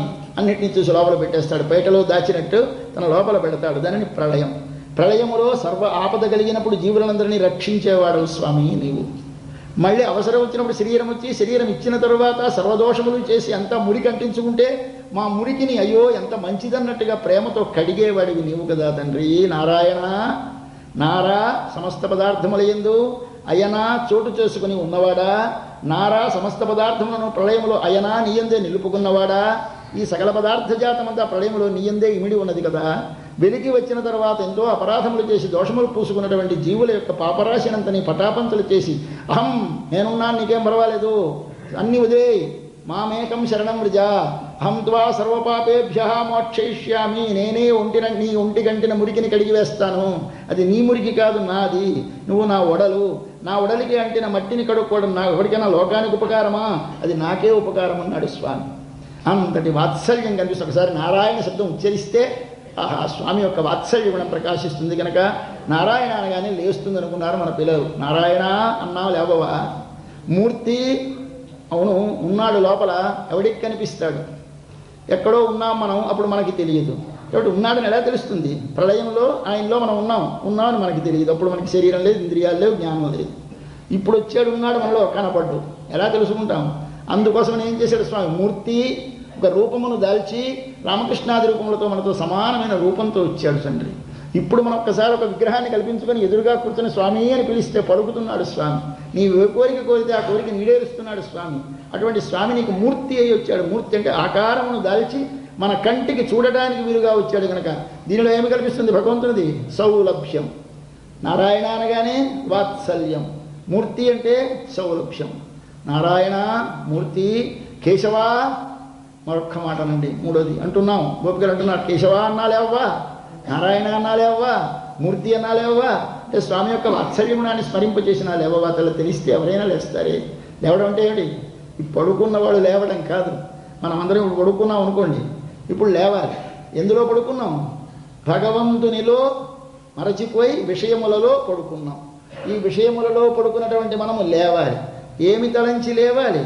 ఒకసారి వాడి గుణములను తలిస్తే నీకు లేవడం కలుగుతుంది. లేవడం అంటే నీ మనసు వాడి వైపు అభిముఖమైతే లేచినట్టు లెక్క. అయితే మన మనస్సు లేవాలంటే వాడిని లేపడం ఎందుకండి? తన్ని తాను లేపుకోకూడదు. లేవో మనసా, లేవే మనసా అని అలాగూ అంటారు కొందరు మహాభక్తులు. కానీ వాణ్ణి లేపుతారు. రాత్రి పడుకున్నట్టు పొద్దున్న కౌసల్యా సుప్రజారామ తలుపులు తాళాలు వేసేసి మనమే రాత్రి పొద్దున్న వెళ్ళి తలుపు దగ్గర నిలబడి కౌసల్యా సుప్రజారామ పూర్వా సంధ్యా ప్రవర్తతే లేపుతున్నాం. మనం నిజంగానే లేస్తున్నాడు అనుకుంటున్నాం. ఏమిటిది లేవడమా అంటే? లేపడం అంటే లేపడం కాదు, మనము లేపుకుంట. ఎందుచేత? ఇంతకాలము నీకు భగవానుడి దర్శనం కలగలేదు. ఎందుకు కలగలేదు? నువ్వే వేసిన తలుపుల చేత.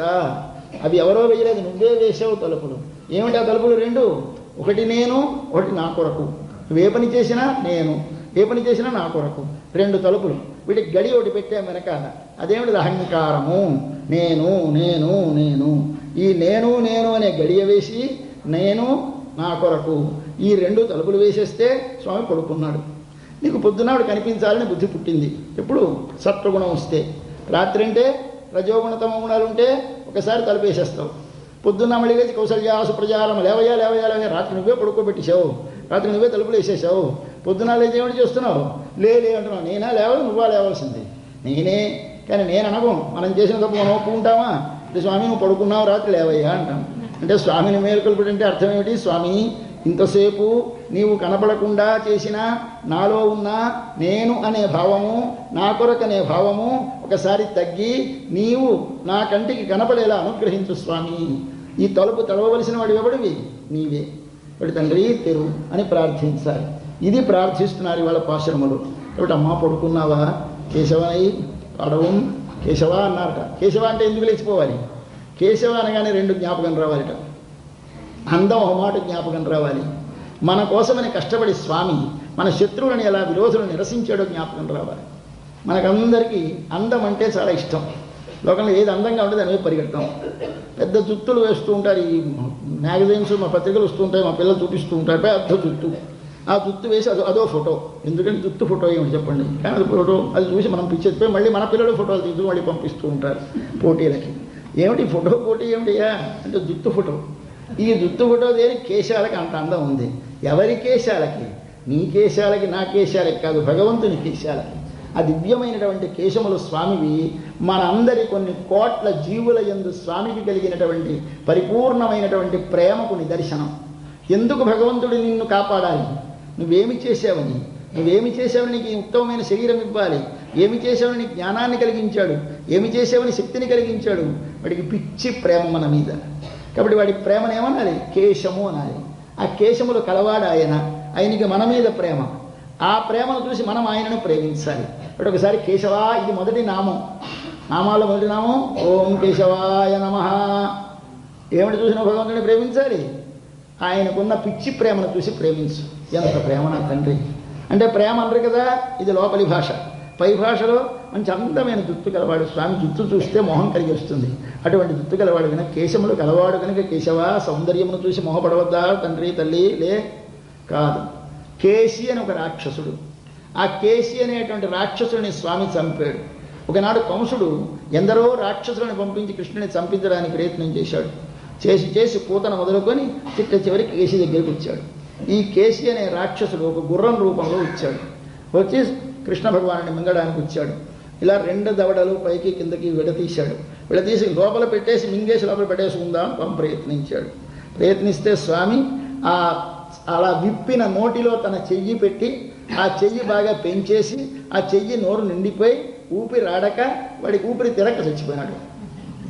ఇది స్వామిని కథ. ఇప్పుడు కేశి వధ వృత్తాంతం భాగవతంలో వస్తుంది.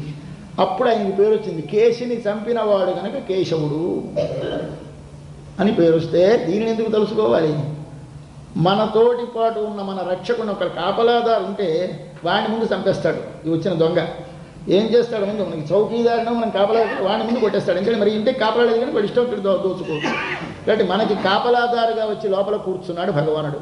అయ్యో పాపం ఈ పసివాడు ఏమైపోతాడో అని జీవుడికి కాపలాగా వెనక నిలబడ్డాడండి భగవానుడు. వాడి ప్రయత్నం ఏంటి? ముందు వాడిని తీసేస్తే వీడు ఇమీడియట్గా వీడైపోతాడు. దీనికి పెద్ద ప్రయత్నం ఇల్లు దోచుకోవచ్చు అని వచ్చాడు. వచ్చి వీడి ముందు కృష్ణుడి మీదుగా అందరూ అటెంప్టును ఏమి చౌకీదారు మీద కొట్టాలి. ముందు వాడిని ముందు షూట్ చేసి పారేస్తే తర్వాత ఇల్లంతా హాయిగా ఉండొచ్చు. కుక్కను కొట్టేస్తే ఇల్లంతా దోచుకోవచ్చు. కాబట్టి ముందు కుక్కల మీద కాపలాదారుల మీద అటెంప్ట్ చేస్తారు. అలాగే మన కాపలాదారు ఒకడు ఉన్నాడు లోపల. ఎవడు వాడు? మనం మేలుకున్నా, పడుకున్నా, కదులుతున్నా, నిద్రపోతున్నా మనల్ని వదలకుండా మన లోపల కాపలా కాస్తున్నాడు ఒక స్వామి. వాడి పేరు భగవానుడు, సర్వేశ్వరుడు. అటువంటి వాడు ఒకడు ఉన్నాడు. వాడిని ముందు కొట్టాలని ప్రయత్నం. కంసుడు ఎంత తెలివైన వాడు, ఎక్కడ అటెంప్ట్ చేస్తున్నాడు. ఎప్పుడు కృష్ణుని చంపాలని.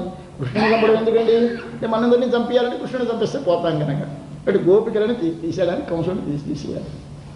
వచ్చాడు. వచ్చి తీసేస్తే ఇది ఎవరికి ఆపద? మనకా కృష్ణుడికా? అంటే మనకే ఆపద. కానీ మనమేమనుకుంటున్నాం? కృష్ణుడికి ఎంత ఆపద వచ్చింది, కృష్ణుడికి ఎంత ఆపద వచ్చింది. ఇది మన స్థితి. కాబట్టి మనం ఆ కృష్ణుడు లోపల ఉన్న వాడిని కంసుడు చంపడానికి వస్తే, వాడిని కేసి చంపడానికి వస్తే కేసిని చంపాడు కనుక మనకు విరోధి అయినటువంటి వాడిని, కేసిని, మనకు విరోధి వాడు ఆయనకి కాదు, మనకు విరోధి అయిన కేసిని తన మీదికి రాగానే మన దాకా వాడు రాకుండా వాడిని తానే చంపినటువంటి మహాపురుషుడు కనుక ఒక్కసారి తండ్రి మాకు కలిగిన విరోధులను తొలగిస్తావా స్వామి కేశవా అని స్మరించండి. మూడవది ఒక్కసారి కా ఈశా అవా కేశవ. ఈ సర్వజగత్తుని సృష్టించేవాడెవడు? బ్రహ్మగారు. ఈ సర్వజగత్తుని రక్షించేవాడెవడు? విష్ణువు. ఈ సర్వజగత్తుని తన లోపలికి మళ్ళీ లయము చేసేవాడెవడు? రుద్రుడు, ఈశ్వరుడు.